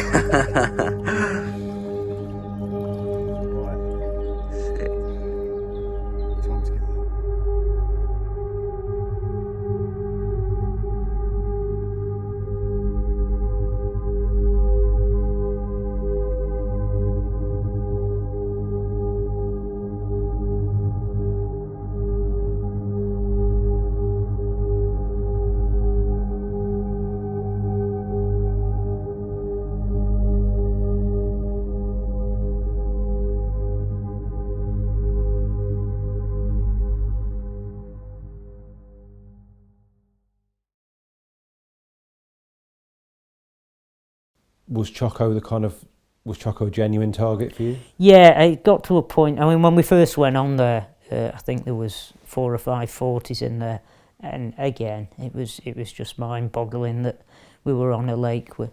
I mean, it just sounds nothing now in comparison to what's in some lakes, but a handful of 40-pound fish, when a 40-pound fish was almost unattainable up north. So we were just buzzing off that for a while. We're happy just catching fish. And by the end of the second year, I was starting to think, I'd seen a lot of people catch 40s out there. I was thinking, and I was catching more fish, and I was thinking, it's my turn now. I wouldn't mind one of these bigger fish. And the likes of Choco, it was what you wanted. It was the pinnacle of the lake. Had you had good opportunities to observe Choco? And I'd seen it a few times. I'd seen it a couple of times out the boat. I think I'd seen it down off the bottom bank from up the tree a couple of times. I didn't see it that often. And had it become in your mind? Had you sort of hatched a plan that would trip Choco up? No. I was starting to run out of ideas in the end. I was just I was just catching plenty of fish and thinking that would lead me to it eventually. And I remember telling Gaz, even up to catching it, within a few weeks of it, I couldn't have felt more further away. It just seemed the more you caught, you're like, oh God, I've had this one before. It's another one I've had before. Oh, it's a low 30 or something like that. And it just, every time you caught one and it wasn't one of the bigger ones, you thought you were further away. It didn't quite feel like you were ever going to catch one of them. Did Choco reward the anglers who caught loads or not? Was that a pattern? Bit of a mixed bag, really. The likes of Kev, you know, he caught it. Some people caught it as the first fish. Same as any water, really. You watch people turn up and they bang out your target fish, or your top rods will catch it. And when you did eventually catch it, Rob, where did that rate in terms of effort put in and the buzz you got out? Well, it was the rake spot, so it was really nice to catch it off a big effort, you know, a big effort. But I was catching well off the spot, and it was funny really, because when I first did the rake spot, the second year, the first trip on it, I had Kevs off it, so I knew it was. So you kind of want to catch off it quickly to know that it's a goer. So I caught Kevs off it, and the next time I went down, the coots were all over it. I think I counted 22. On you know, the rake spot was like 14 by 14. It's not very big for 22 coots to be diving on with 2 hook baits down there, and how long it took to get your rods and get them spot on where you wanted them. Because I used to like to fish the back of the spot and in a bit away from the edges, because you get your line lay on the bottom a lot better than obviously you drop short on it. Your line's way up off the bottom on the high weed at the front of the spot.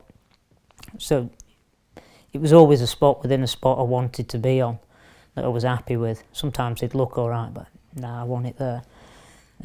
So you get them all spot on, and then the coots would come in and you'd just be distraught. You'd think, well, that's absolutely fucked it. So all these 22 coots are out there diving on my bait. I have the first little pickup. I'm not reeling it in. I just slackened my lines right off, hoping that they'd just pick it up and drop it back down where the tension wouldn't swing it off the spot. So that went on through the day, few pickups, and then by dinner it ripped off. And I looked out expecting to see one of these coots on the top tussling with it, and it's getting faster and faster. Pick up into it, the line must have cut up through the spot and all the coots disperse, and it was I don't know what it was, a 20 odd, and I had 4 that day from underneath the coots. And from that day on, I didn't give a shit about the coots being there, just slacken the lines off and leave them be. And then, where were we? Choco. A couple of trips later, I'd hooked a fish, and I was playing out the boat. It was gin clear at the time because it was getting into mid-autumn, so you know the water's like usually gets a bit clearer, doesn't it, as the things start dying and retreat into the weed beds. I'm playing this fish off the boat. I can see it's a low 20, and then next minute, Choco goes in along the side of it. And we're still over the spot, you know, just doing circles over the spot, and Choco's in alongside it, so swims along next to it, and then realises what's going on and fucks off. I thought, you've been on the spot with him, haven't you? And then I think I'd that no-name fish the week after off it. That was a repeat. And then I went back on the full moon, and Choco had a big thing for full moons. And that morning, I just watched him come out to about halfway, but gave out this almighty crash, just like a rod length behind the spot, 160 yard out. And Martin Pick was up on the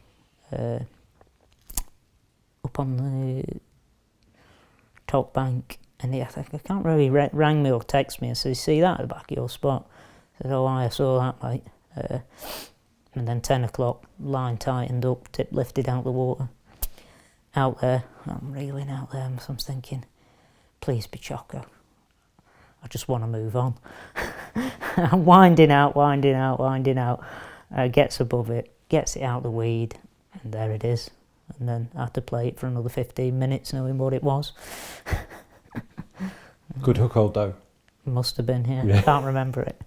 What, gone in the moment? Probably, yeah. Do you unhook them while you're out in the boat? And yeah, because the spot wasn't that far from the island, I knew it was choco. I netted it. I missed it on the first go. I got it up on the top. I don't know if you ever played a fish out of a boat, but one gust of wind and you fucking know about it. I've got it up and it's fucking gasping, and a little breath of wind catches me, starts putting too much tension on the fish, so I fucking net back in, let him go. Couple more minutes of him bobbing about. I thought you were that close, and I thought, please don't come off now. No one will ever believe that I lost him at the net like that. Got him. Quickly paddled to the island because it was only from here to the road away. Jumped in the island margin. Unhooked it, chucked my rod on the island. I think I unhooked it or bit my line. Dropped him in, had my mat in my boat, sealed him in my mat, and paddled back at fucking Mach 5. And who was your first phone call when you hit the bank? Not sure. The lads that were on knew I'd got something. I never shout when I catch a fish. I give it a big yes. So Martin Pick, Darryl Style, Ed Bettridge was on. A few of the others came over and did the pictures and did the weighing. Good pictures as well, I think. It's about the only good pictures I've got of a fish. I've never really, because I've always travelled light and never really paid too much attention to the. I mean, it makes me sound a bit cutthroat, but sometimes I'd catch them and it'd just be next, I'll move on, catch another type thing. Unfortunately, I never paid too much attention to getting a good picture. Well, one thing I regret now, especially when you see the quality of people's pictures nowadays, but most of them are garbage. But yeah, choco's all right. Yeah.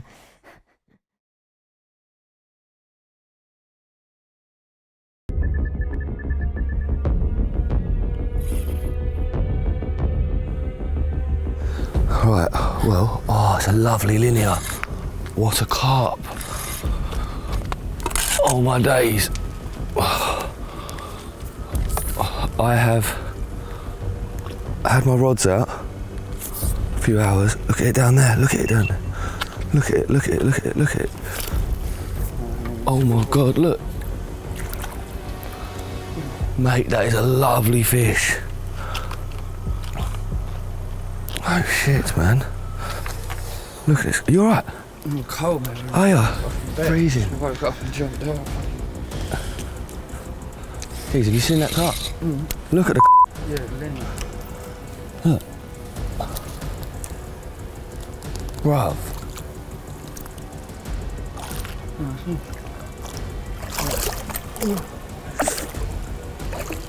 That's a sick carp. Well, I don't know what you just saw in that fight because we had a bit of a nightmare. It's pretty much at the net and ready by the time Mitch woke up. But that is a serious carp. I can't work out if it's a ghosty or not. But it's a very old looking zip linear with 2 drop scales. And it looks about £35.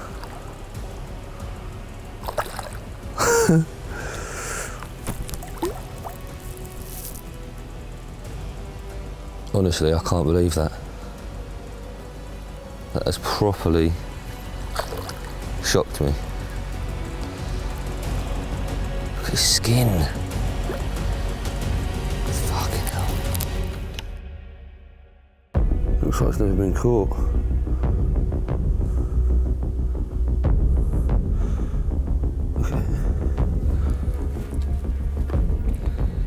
Honestly, I cannot believe I've caught that. It's so weird. You come to these places, you just don't know what to expect from any of it. But that is a proper carp in the net. It's really pale. I don't think it is a ghostie, I can't really tell. Whatever it is, it looks absolutely ancient. God knows how long it has been swimming around in this canal for. Mouth is incredible, it looks like it's never been caught. And yeah, I'm blown away. Honestly, I am absolutely blown away by that. I just, you know, you go to the canal, you think, probably catch a 20-pound common, you know, you just, that is mental. It's a proper mirror carp. And yeah, I cannot wait. I cannot wait to get out in the morning and have my pictures around here in this scenery. It's going to be pretty cool. It's 4:30, so I want to get my rod back out. Still people walking around everywhere. But yeah, get my rod back out, and then I doubt I'll go to sleep now. I'll probably stay awake, but I'm pretty tired. So, we'll see. It's not easy to keep around here. Happy days.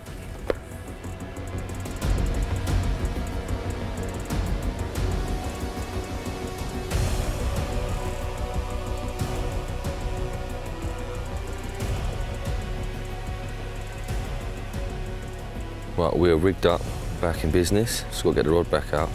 Shouldn't be too difficult. I've done it with a boat, so nip back out and now get that done. Yes. Just like my rod rests. Oh, is that a bite? Yeah, look. Ah, now that is what we don't want. Bream. Fuck's sake. I think I'm going to put both across to the same area I caught this carp from now. Both across to the pads on the far side. Maybe that's a sign.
Didn't wake up quite as early as I'd planned. You know, I was tired from the fish, I was tired from the bream I caught after it, and a long day's travelling all over the place. But when we did eventually wake, beautiful morning, bright blue skies, and the Dutch locals going about their business once again. It's a really nice place to spend time this, but at the same time, it is pretty rough and rugged. You know, you're sleeping on the streets, you've got people around you all the time, and this is very different to the sort of fishing that we do back home. Certainly I do anyway, but lovely to experience new things. Absolutely delighted to have caught such a lovely carp, and we're not going to stay here all day. You know, we are going to move elsewhere. We did hang the morning out, but unfortunately, the second carp that we were hoping for wasn't the next bite. Please don't be a bream. Not that light there.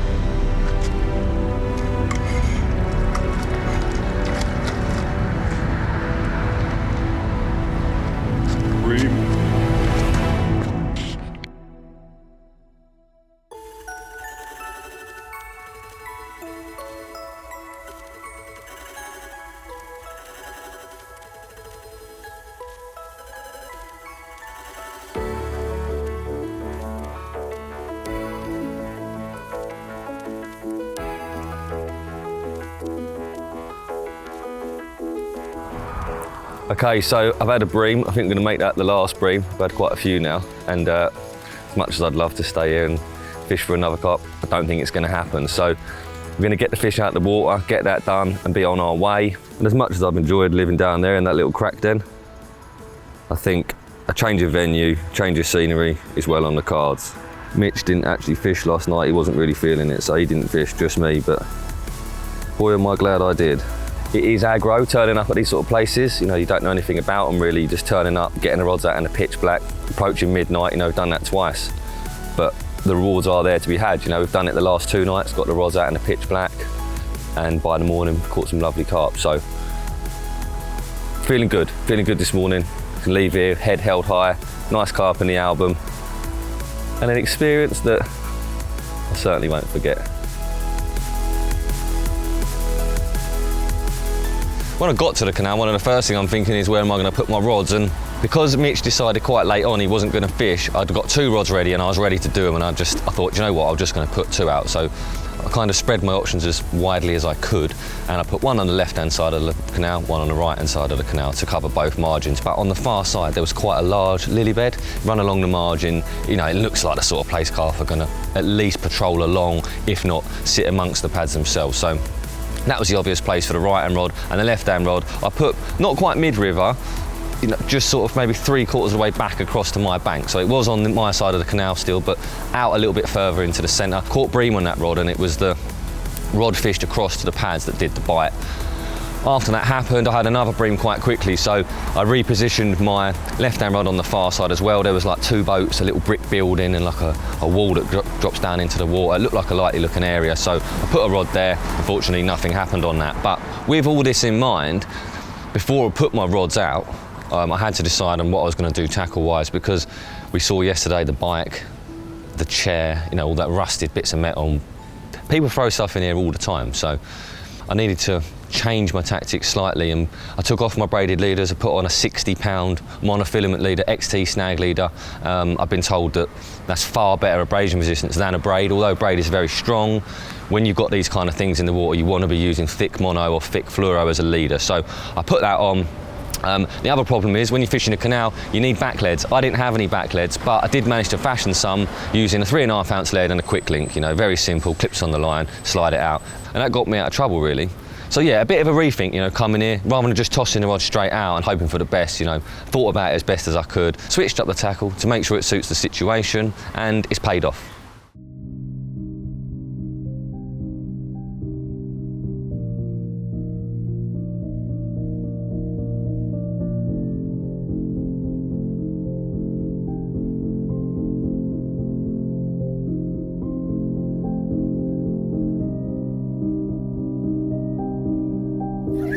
Right, look at that. Look at that carp. Epic, look at his tail. Crazy. But what a fish. It's incredible. That really is an incredible carp. Let's get him up. Right, well, if that isn't an epic creature, I do not know what is. This carp is special.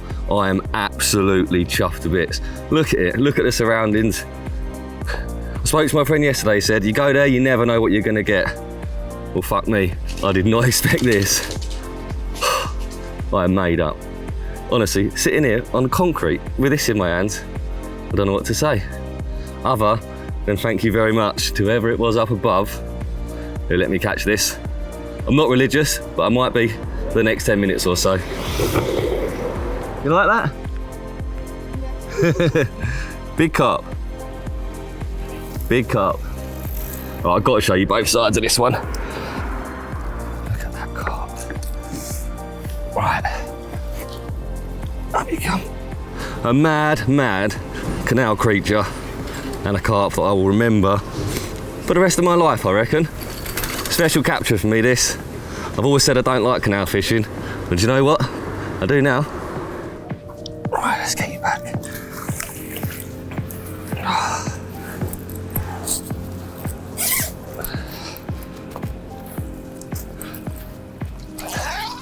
Let's let this carp go. As much as I'd love to sit here and admire him all day, what a result.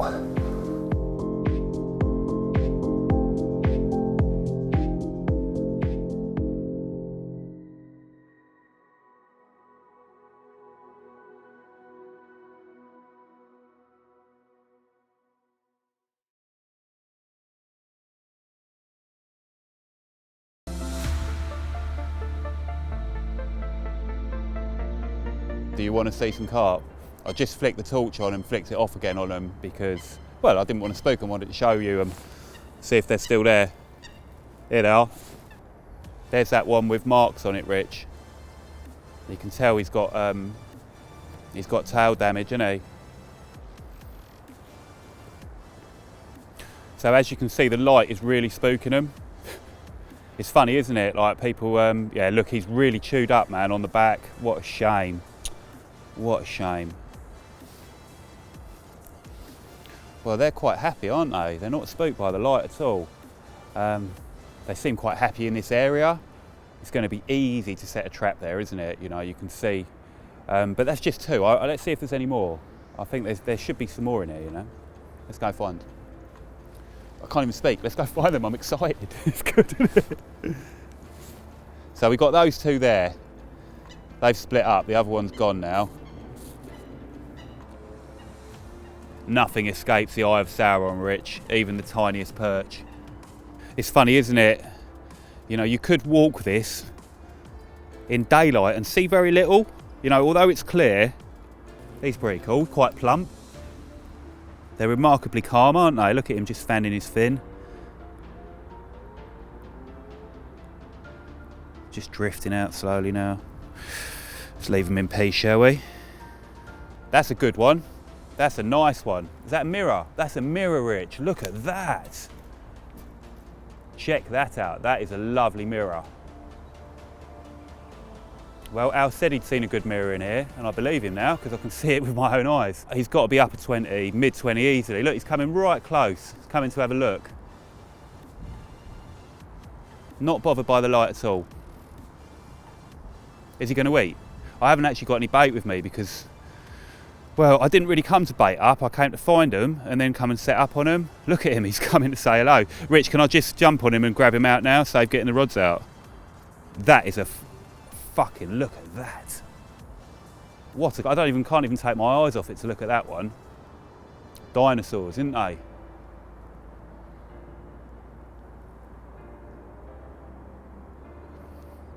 We'd have seen nothing at dusk walking round, and now here they are. We can count every fish in here if we walk round.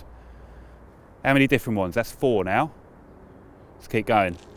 This is really cool weed, isn't it, Rich? I don't think I've ever fished another venue where I've seen this weed before. It's really unusual stuff, isn't it? It's like Canadian on steroids, isn't it? With really long fronds. Cool stuff.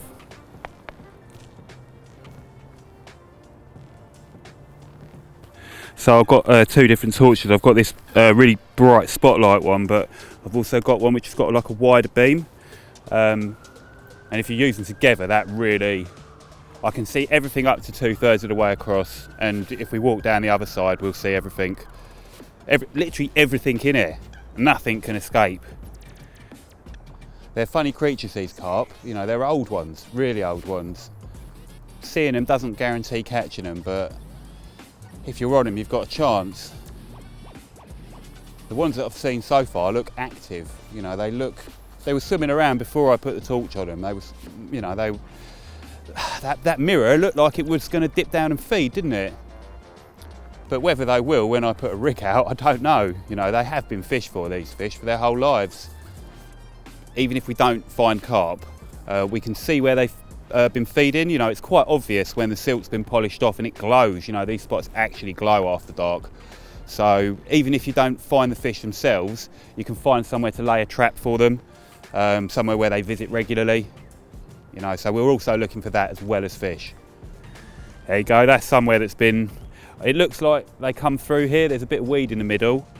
Maybe it's a flanking spot. As they come past this weed, they have a little bit of a rub, but there's a couple of big stones down there. But yeah, look how clean that is. That's not birds that have done that. If I was perch fishing, I'd be here, Rich. That's a clonker, isn't it? He's trying to hide from the light. Look. I don't want to put a weight on it. It could be a 3-pounder, that one, couldn't it? Easily. Oh, look, he's hiding. He doesn't like it. Being shy. This is exciting in itself, isn't it, Rich? Like, just watching them. If I couldn't fish for them, you know, if fishing was banned, I'd be doing this on a Friday night, come out with a bright head torch and find them and maybe feed them a bit. that was an epic moment. That small perch down there, we just both said, wouldn't it be great if he struck? And he did, like at that very moment. You know, I think you could catch him if you load a worm in front of him.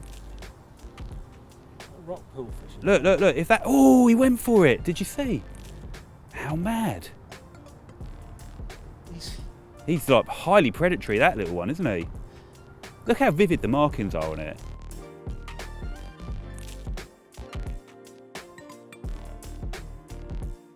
Most carp anglers wouldn't even dream of lamping carp or shining a bright head torch on them. In fact, they're totally the opposite, aren't they? Some clubs have even got a rule which means that you have to shield your head torch. You can't shine it out across the lake.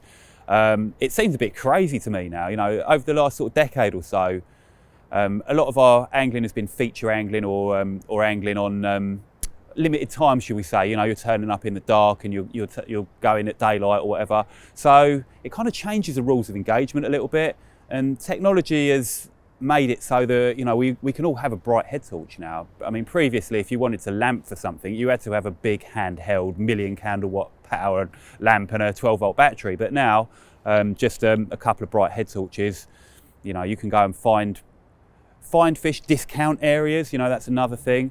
But it really does change the game. It changes the rules of engagement. It means that I've sort of turned up now at dusk, and rather than set up blind, I can now go and find the carp as well or better than I could during the daylight. I mean, this place is clear, but it can work on venues where you haven't got that much clarity as well, because that bright beam of the torch can pick out things that you cannot see during daylight. You know, it's quite a game changer. I hate to use that word, you know, I'll get told off for using it again, but yeah, it's one of those things which changes the way that you can fish, it changes the way that you can approach venues, it changes the time scale that you can expect to catch carp in.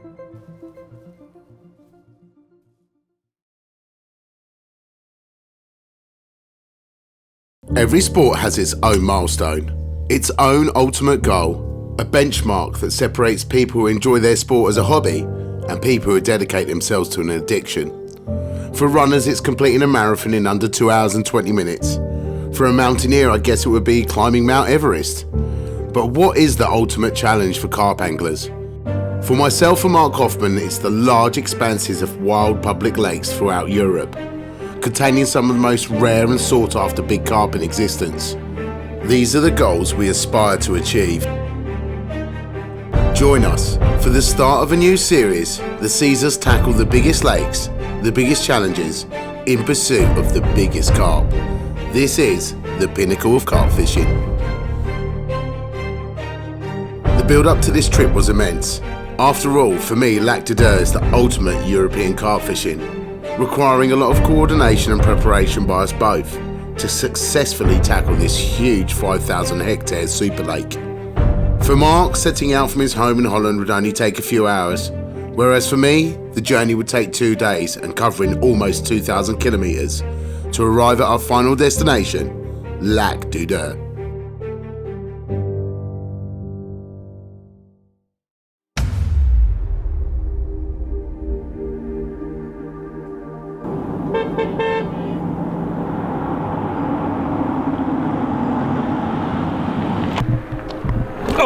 Yo! How's it going, buddy? Oh, perfect. Look at the weather. Oh, mate, it's not bad, huh? Perfect, hey. Mate, if you'd seen it this morning, though, it was really, really cold. They said it on the radio that it was like mist until like 12 o'clock or whatever. Yeah, 2 degrees in the morning, sorry. And yeah, so it's a bit of a climate change. You got already something or not? Huh? You touched the rods already or not? No, Nothing? mate. I've just been searching, looking around, speaking to people, trying to get as much of an idea of what's going on as possible. But we're here. You know, I spoke to one person this morning. Yeah. It was the owner of the camping, and she was not happy with me because I told her we would arrive 1 o'clock. And the time is now? 3 o'clock. Oh, she's gone, shit. so we have to wait till end of the afternoon, but you can show me around. Yeah, probably. come on then. Should we jump in the van then and go and take a look?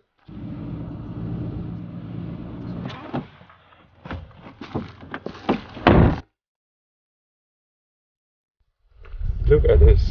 Welcome to the big lake, mate. There's a small proportion you can see here. So this area is called Le But. Basically everything from the tip of that island over there left is a reserve. Can't fish it. We've got a lot of plateaus out here, islands. This is actually the last legal night swim. This area here is really, really, really good, especially when the wind swings round. So we've blown that way. That bank there is going to be definitely one of the areas we're going to target in that plateau there. But yeah, it's just out of hand, this lake. Is this your favourite lake? Do you know what? As I was driving here, I had like, coming up to the lake, I had like hair standing up on the back of my neck. It's just something magical about it, mate, and the possibility of 5 or 6 40 kilo plus carp, you just can't get this anywhere else. For me, it's the pinnacle of carp fishing. Driving round to the other side of the lake, we would check to see if the access to the water was viable from an alternative port. Angler, pike angler, pike angler. Ideally, this would be the perfect place to launch. Now, this area here is possibly one of the best areas in the lake this time of year, especially for a really, really big carp. It's got big carp form, and that's why we stood here now. But our main concern is the depth of water out in front of us. Now, normally this slip would be closed by now, but yeah, at the moment it's still open. But for how many days, I'm not sure. The water going down 10 centimetres a day, and looking at that now, I reckon it's probably got 2 days before it's closed. But yeah, we'll be here Monday morning, launching our boat, and hopefully getting out of here and finding some carp. Heading back to the campsite to meet up with the owner, we would be late for our rendezvous once again. Oh wait. Nobody there. Okay, we made it. Camping is going up. And I hope we have enough place, because we have 2 vans. And one's really big. And a huge boat. What do you think they're going to make of us, cooking up particles and stuff? And I hope the camping is empty. Because otherwise for sure some complaints will come rolling in. Okay, super. Here we are, in France on a cold October morning. We're really close to the famous Lac du Der. I've never fished there really, but in the last couple of years, Lac du Der turned into one of the craziest public venues in France. If you want to catch a 40 kilo carp, so 40 kilos, that's not 40 pounds, it's like 90 pounds almost. And yeah, that's just, it's completely crazy. The stockwatch is in the lake now. So I got a little bit excited about the lake, but it's really hard to fish actually. So when Samir contacted me and said, okay Mark, we have to tackle Lac du Der, we have to go there end of October, big carp season. Yeah, I was in it right away. The hard thing about Lac du Der is you have some night spots, you have to reserve them 1 year in advance. It's really hard to get a spot, and it's not really our style of fishing. So there's another option, and that's fishing from a boat. And that's something we both never did. So it was a good idea to start with this on like a 5,000 hectare lake. I don't know how many acres, but it's huge. We both didn't have a boat, but we have some connections. So we managed to get a really nice aluminium boat, the Goose Cruise it's called. We rented it from the Netherlands, and we made a whole plan. The last weeks were just talking about it, fixing the bait, fixing the gear, fixing everything. It was quite a logistic challenge. Samir had to drive all the way from Spain. I think it's like 1,600 kilometers. For me it's a little bit closer, fortunately. Yeah, but here we are. It's the start of the session. I'm really, really looking forward to it. I never fished with Samir together, but I know we have the same kind of style of fishing. Just go for it, work hard, find the fish, and then hopefully start catching them. We're here on the camping, a nice chalet. We will prepare all the gear now, prepare bait, etc. And probably the first couple of days we will be exploring the lake, finding spots, baiting spots, etc. Yeah, and then start fishing in a couple of days in the anticipation of a 40 kilo common. That will be nice. Let's go. Straight on the preparations. That fishing is work, I mean. Yeah, exactly, mate. People always underestimate. Yeah. But that's the difference, mate, between catching big carp and and just doing nothing, camping. If you want to get busy and work hard, then you can really, really achieve something. So we want to get our bait prepped really for later on. We have enough to last us maybe 2-3 days. So we want to get tiger nut soaking now, going to get some hemp soaking as well. And yeah, in a couple of days time we'll cook it up and it should tie in just nice. My mum always said, fail to prepare and prepare to fail. Mate, how's the sleeping arrangements going, buddy? Do you want to show me your room? There are no bed sheets. It looks like somebody was killed here like last week. It's so disgusting, eh? Look, there's a pillow here. I don't want to touch it. Oh, mate. What is that? Yes. I won't complain. I will leave my clothes on tonight. I'm sure it's a bit warmer than if we would sleep outside, so I'm sure tomorrow we will be 100% fit. We will have a good night. Yeah. And be ready for the challenge. Yeah, absolutely, mate. Right, I'm going to get my head down in my van. And I'll see you in the morning, bro. Big ups. Better wash in the lake. It's 10:30 here, and that chicken's ready to eat. I need to eat. I'm totally wiped out. All that driving, looking, boating in the sun, blah blah blah blah, the whole lot of it, and it all comes down to find them, cast to them, bait them, catch them. Simple as that. 22 common, 45 12 mirror, so that's 2 40s in 3 days. Fuck all fishing from 2 different countries. Happy days. Morning. Misty cold start today. Just got the rods out, let's see what happens. Once I'd located them, the bites was quick, but I didn't have a lot of time. You're not allowed to night fish in this area, so I slept over by the van, and before I left I put a load of bait out. So we'll see what happens. It's a misty start. It's all over the lens. Jesus. Mist is lifting.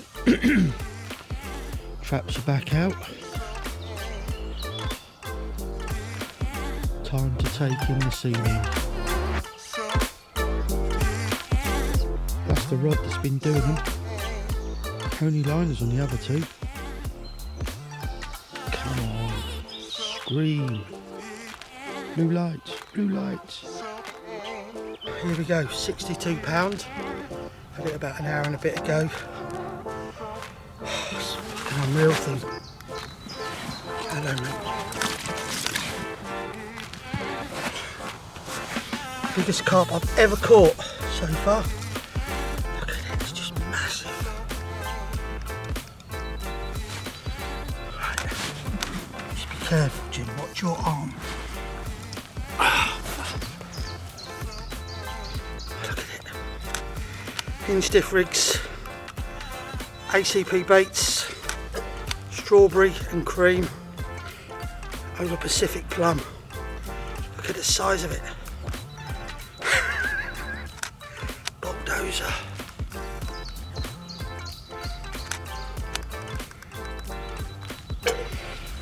Talking to me. Oh my God.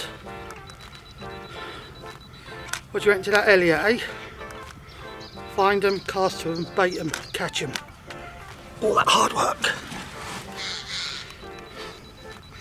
Look at it. Oh God, I can't believe all the hard work. All the miles. All the looking. That's just like England, Germany, then France.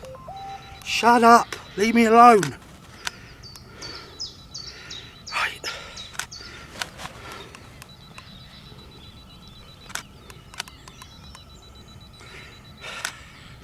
That's me.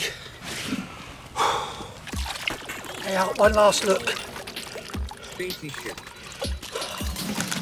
Inland sea fishing. No sheep here. ACP baits. Doing it again. Happy days.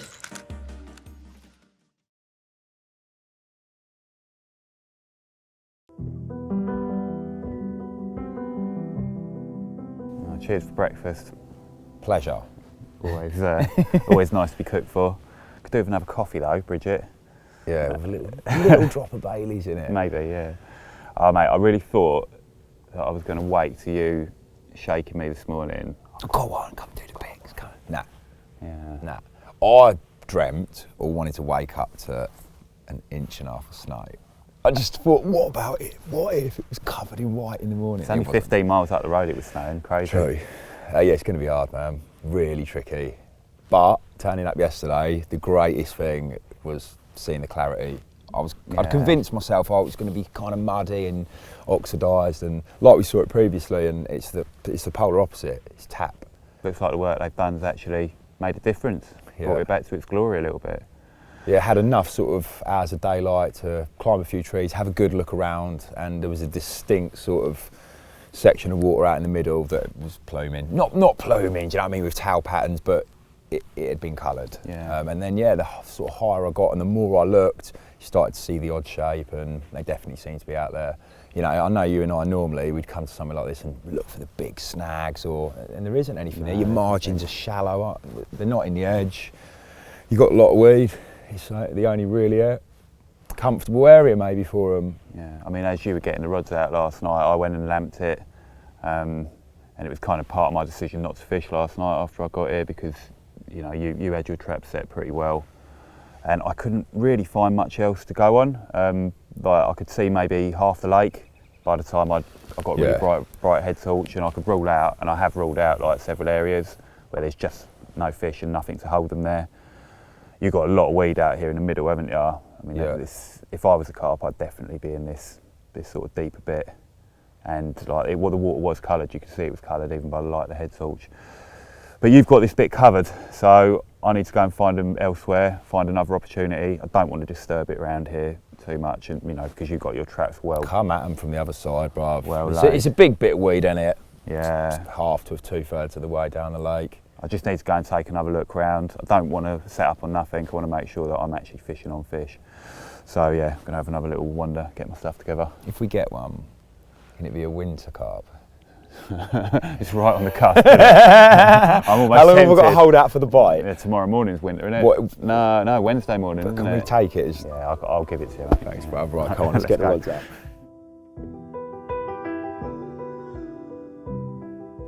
Well, Red Bar Pool was created as a water supply for the house, and in the house there's a hand-drawn map that was drawn in 1780 that shows the pool. In fact, on the map all the fields are numbered, and the pool is actually numbered 34. And that map is in the original Red Bar Pool book by Len and Kevin Clifford. The water was pumped up into a field where there's what they call the reservoir, which is basically a big metal tank in the ground, via a water wheel, which is down the back of the dam here, that's got a ram pump, which are very clever devices. Well, that was the water supply for the house. What was happening, because of the extensive weed growth and algae, etc., a clay pipe that size that fed the water to the water wheel kept clogging up. So the colonel who lived here, who didn't actually own the estate, he lived here. Their great aunt, the Richardson's great aunt who owned the estate, who lived down the road at Gillow Manor. The reason the colonel lived here was because the colonel's wife was one of her best friends, and it was nice to have one of her best friends living nearby. So it kept clogging up. They put trout in first of all, because the colonel was what they described as a sportsman, you know, shooting, hunting, fishing, etc. Because back in the day then, the Wye was one of the best salmon rivers in the country. There was a famous salmon angler called Robert Pashley who caught over 10,000 salmon during his time of salmon fishing. Anyway, that didn't work, so the colonel did some investigating and was told, put some carp in there, they'll eat the weed, which obviously we know they don't. If anything, they uproot it and make it worse. So 50 carp were stocked. He got the carp from the same place he got the trout, from Donald Leaney, from his depot at Nailsworth in Gloucestershire. 50 5.5 to 8 inch carp. They were put here to eat the weed, so they weren't fished for. And I think you'll find they weren't fished for something like 18 years. And then Bob Richards, who had a tobacconist shop, who I always call I think Tim Paisley also refers to him as the forgotten man. Bob Richards made Redmore famous. Obviously, he took the fish home on the bus back to Gloucester, sent it to Richard Walker on the train. Richard Walker set it up. It's still in a case to this day. Hitchin Angling Club have got it. And that was the beginning of the history making at Redmore Pool. But Bob Richards was the man who started it all. And then, of course, the Carp Catchers Club. And then over the years, all the other famous people. I mean, one of the main ones was Jack Hilton. When John Nixon had an agreement with the trustees, Jack Hilton, in his book, it's called 8 Days at Redmore, which I always found strange that it wasn't a week. For some reason, it was 8 days. When he really struggled, and he caught the fish they called Pinky. Wanted to come back the following year, discovered John Nixon didn't have the agreement anymore, got on to Richard Walker, who got on to the new owners and the trustees, and because of that, Jack Hilton ended up putting a syndicate on here. But Jack was the fourth man. It was 3 rotors of 3, but Jack was the floating fourth angler. And that first year, he caught a fish on the first trip, and he did, there's different answers to this. Some people say he did 14 weeks, and some people, I think Keith Hilton reckons he did 16 trips and never caught another fish.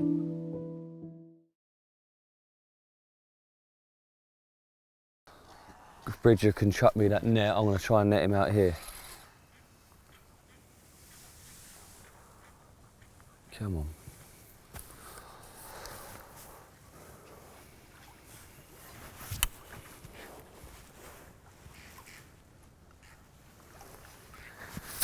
Got him. Right, he's a small one. So I'm going to let this one go straight away. We've still got the other one in the net, so we'll just unhook this one. I'll hold him up for a split second and we'll say goodbye.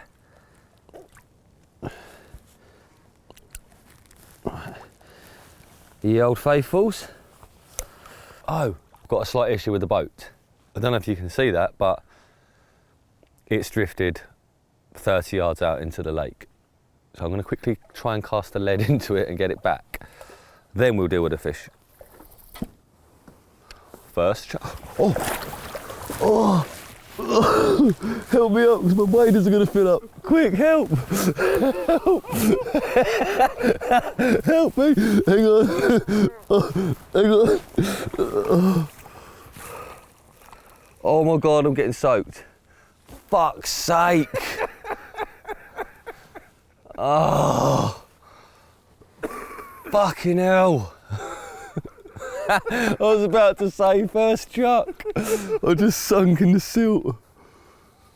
Please don't wipe that other rod out. Oh, I'm fucking drenched. First chuck, I bounced out. Little twat. I'd have been alright if I didn't have the hole in these still. Chewed by mice.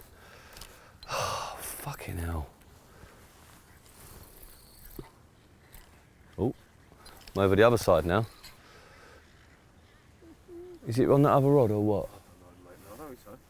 Yeah, I think it is. Fuck's sake. That's made my holiday. Why are you being like that, Bridger? If that was me, you'd be saying the same. If that was you, I'd already be watching the clip back. Oh, man. I'm so wet. At least my arms ain't wet though, it's just my trousers. I've just put an extra pair on to stay warm. I'll sell you a pair. Oh, mate. Nah, my waders are soaked and all, aren't they? We don't tell anyone this. Craig, delete the clip. Craig, delete the clip.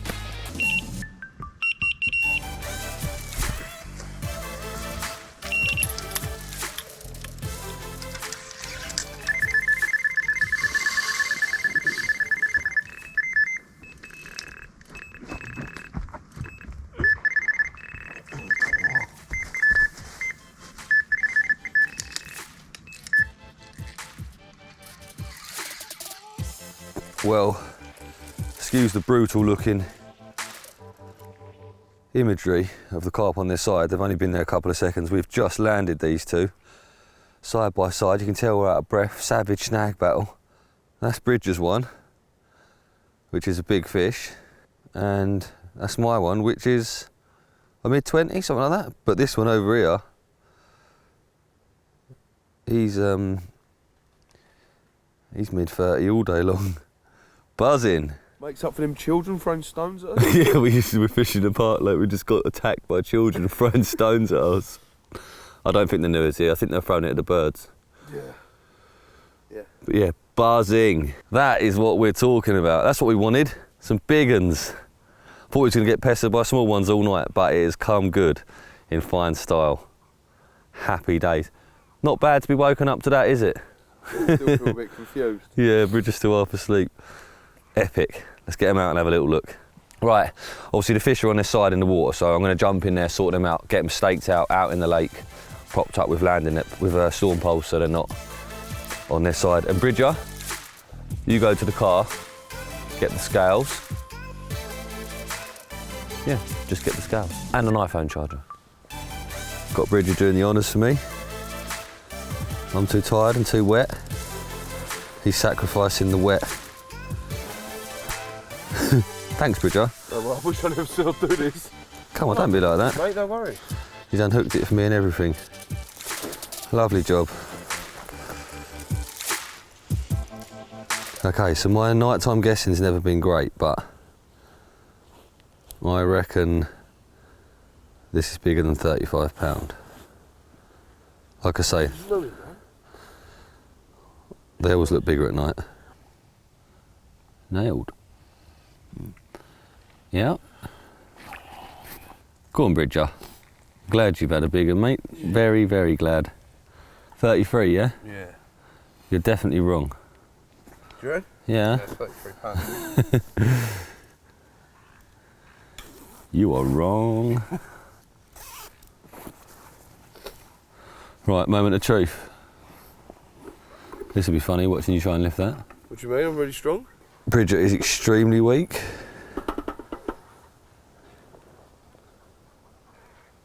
I told you you're wrong. 33? No, I said I told you you're wrong. Why wouldn't I? If you were wrong, it wouldn't be 33.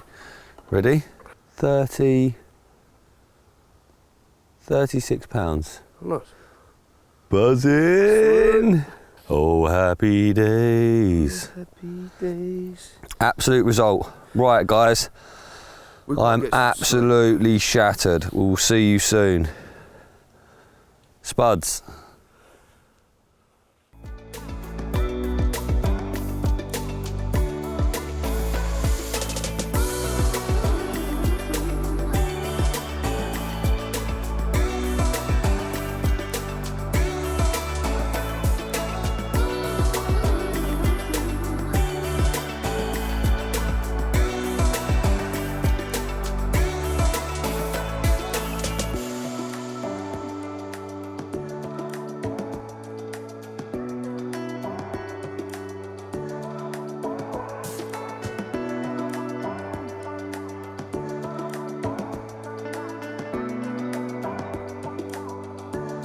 Big carp. Big, lovely carp that is, mate. Nice.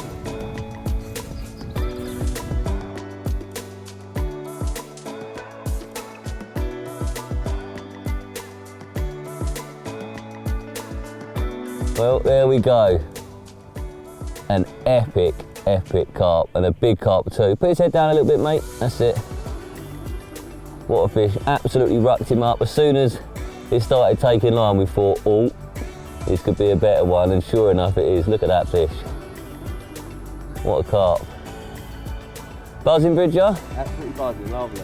He said absolutely buzzing, lovely. We've run out of batteries. We've done about 1,000 batteries this week.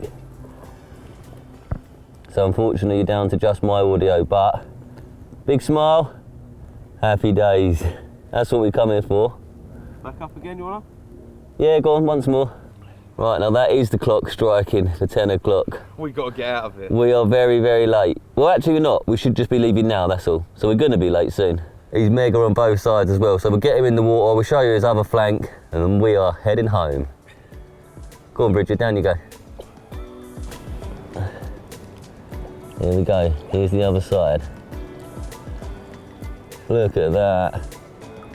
Absolutely epic carp. Not gonna lie, Bridger, I'm jealous of that one. I would love to have caught that. Look at that for a dent. Don't see that very often. He's probably been hit by a boat or something during his time in the river. Go on, mate, get him up once more, one last look.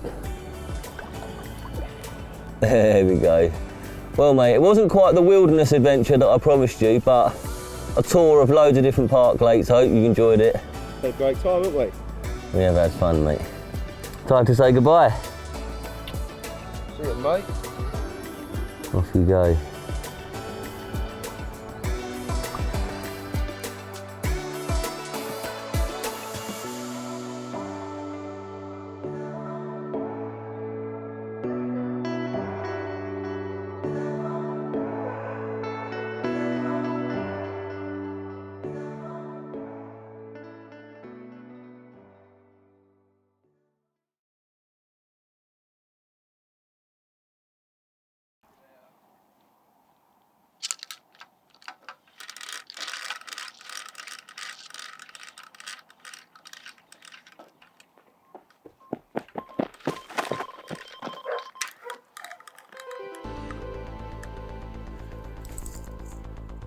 Oh, typically, near enough the exactly the same time as the evening before. Oh no, and then runs off the spot. Absolutely just charged off. Feels another out as well. See him on the surface out there.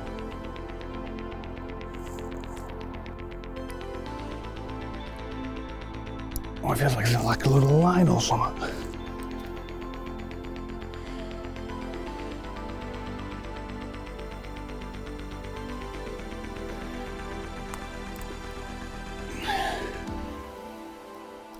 Okay, now it's on one.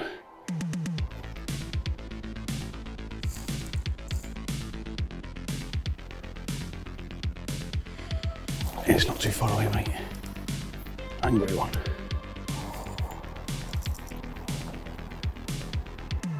Oh, he's pissed, isn't he?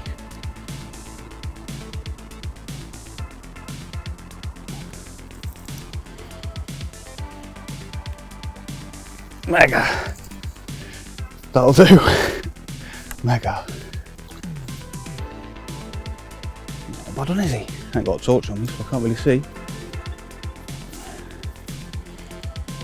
Well, that's a nice one. Right, well, I was dooming, not gonna lie, about wasting my time in this swim, but I'm now not dooming because I've just got the good news that Miles has caught a carp, which is job done, film in the bag. And I'm packed up, well, pretty much packed up, ready and on the barrow to go around and see it. The witching hour, there we go. Days only. That bite was right on last knockings.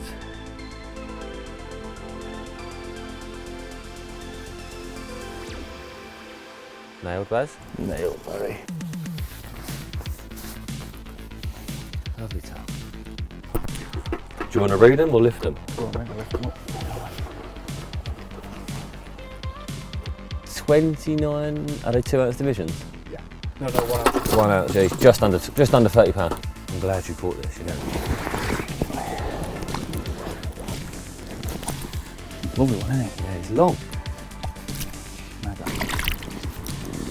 Come on, baby.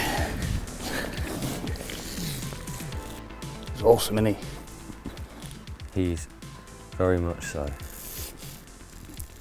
Angry. Proper angry male. Classic of here? Yeah, most of these mirrors are pretty similar to this fella. A lot of them though, like I say, he's got little short dumpy pecs. Like I say, there's a right mixed bag in here. But yeah, a lot of this sort of, you know, a lot around this size. Typical of him as well, you know, rip your arms off. You did say that. Oh yeah, you see from the bite, you know, he's not happy at all. But yeah, mega one. What is he, just under £30? Yeah, literally. Yeah. Quality. Look on the other side, eh? Yeah. And right on last knockings. Again, yeah. They know. They know, mate. Yeah. Well, you see them all day though, isn't it? This side of the rope. It's more on the weather more than they know. You get that warmer weather, mate, they're heading up there. I said to Dan earlier, actually, it was like them fish up there, it was like they knew when it was 6 o'clock as well, because they weren't there long after. Yeah, he's lovely. Buzzing with him, mate. Made up for that loss last night, eh? Yeah.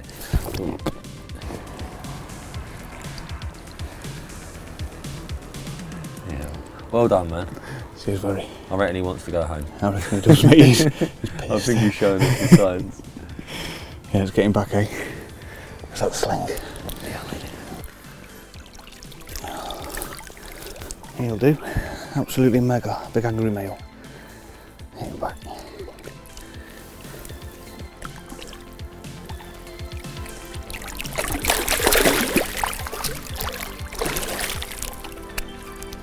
Mega.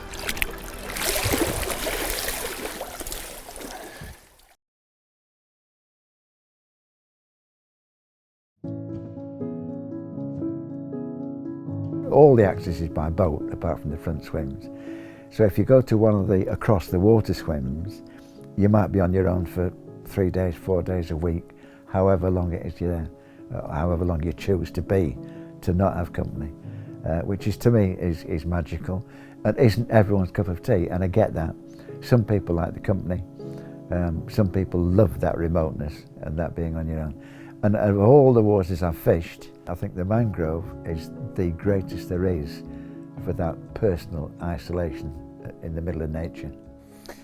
Well, lovely, quiet, beautifully atmospheric first night on the mangrove, but yeah, quiet being the operative word. Very little has happened other than the almost inevitable 4 bream, 1 just before dusk, 3 up till midnight, couple on the left-hander, 1 on the middle, which to be honest, kind of felt like I was asking for really, having put that mix out there.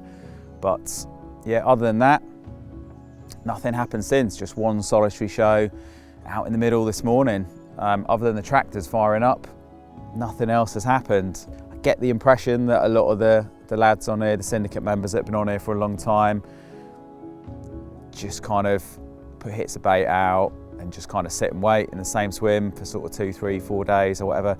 It's kind of not really my style of fishing. I was really hoping to be seeing a few fish, you know, something that I could react to, just at least make sure that I was on them. But having only seen that 1, kind of feels like the only option. So yeah, maybe give it another half hour or so. If nothing dramatic happens, don't see any activity in the areas, then yeah, the move's got to be on the cards, I think, really.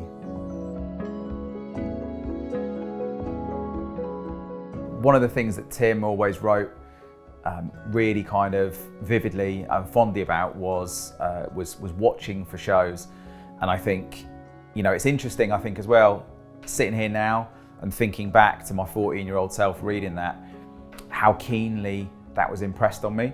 And it's, you know, it's a bit of angling advice, if you like, that's never left me. Just that concept of watching for fish relentlessly and letting the fish dictate where you fish and how you fish, purely based on what you're seeing. We're just sort of post full moon at the moment. In the past, I've found that lakes can often have a bit of a quiet spell after the full moon, and yeah, it certainly seemed like that's how the lake was feeling this trip. It did start to occur to me that actually it was going to be quite a tricky prospect to catch. Having looked through the logbook and seen what had been caught over the last few weeks as well, like there hadn't been many fish caught at all. So I kind of felt like any small bits of activity that we did see were going to be perhaps just the, you know, the little bit of information or the glimmer of hope really that we needed to try and buy a bite. Some people who go to the mangrove get it, others don't, you know, and the problem with people reading about waters is they just read the successes. You know, so they go there thinking they're going to fill the boots. We've all had seasons on the mangrove, summers on the mangrove when, you know, few carp have been the result. It's been really, really hard work, particularly years like this. Summers like this must be very hard work at the minute. But some of the people My friend Jerry, who's on there, you know, he'll spend the rest of his days on there. He fished Orchard way back. Jerry, he got it straight away. You know, it was just the end of the rainbow to him, as it was to me.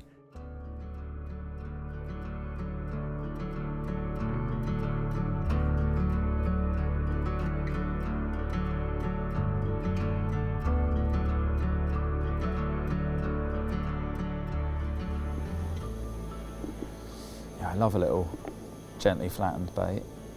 Yeah, lovely these as well. They're soft and pasty enough to still hold their shape and not just break. So you still get a decent sized food item, but just with broken skin, quicker breakdown, a flatter profile just to settle down a bit softer on the silt as well. Yeah, kind of feel like clutching at straws a little bit. If I was seeing them and we could kind of definitely get on them, I think I'd be happy just sort of fishing for a bite, you know, absolutely certain that was on fish, but given that they could be anywhere out there, it's a big old expanse of water out in front of us. Really, I want to get a bit of bait out there. The bream are obviously active, like they're going to be in and clearing up bait and that as well, so I'm actually just going to go a little bit shit or bust really. Give them a fair bit of bait, a few kilos of boilie. Just going to pep it all up with a couple of kettles full of hot lake water, just kind of speed up the washing out process a little bit. Load of GLM powder over the top as well. The amount of mussels in here, that can only be a good thing. And yeah, I reckon probably just sit on it for a couple of days, which, like I say, it's not really my style of fishing, but I think given what I've seen so far and what it looks like we've got out in front of us, I feel like that might be the best shot. But yeah, famous last words, eh?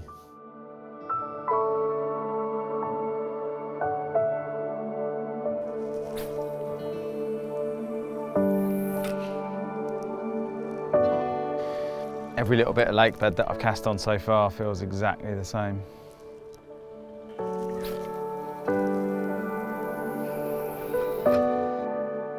Even though I'd always wanted to fish Lightning Tree, I think just the name itself is really evocative. I didn't feel that confident in there for some reason. Not really sure why, no real reason. But having moved across to the field, it did look really, really good. That northerly, northwesterly, to be honest, was really quite chilly. The lads that have been fishing on the end of it hadn't caught for a good few nights. And yeah, sitting over in the field, it just felt great. You know, the wind line, I think, was kind of roughly where the one that I'd seen that morning had shown. It just felt really good, I think, for getting some rods out in the open water over a bit of bait. Just felt like a classic way to fish for them in the autumn as well.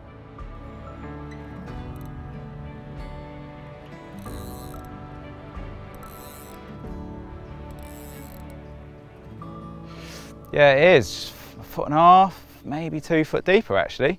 Just smack bang in the middle of the V.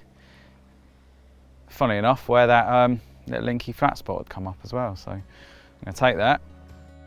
When I first went there was a timelessness to the experience that really, really captured me. It was another dimension, that's all I can say. And 40 years on, I reread what I wrote then, and I can still feel it, and it affected my life. It was a very short season on the mangrove to start with because of duck shooting. So it was only open from the 16th of June to the end of August.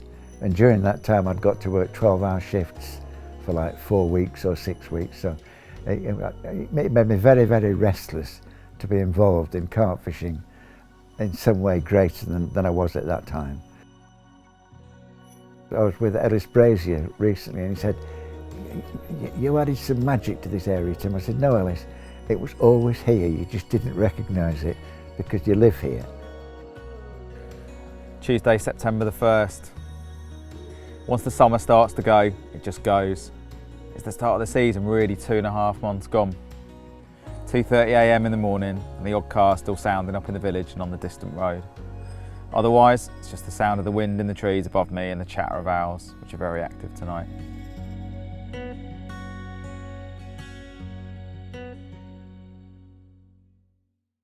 So there we go. That was our best of 2022. I hope you enjoyed it.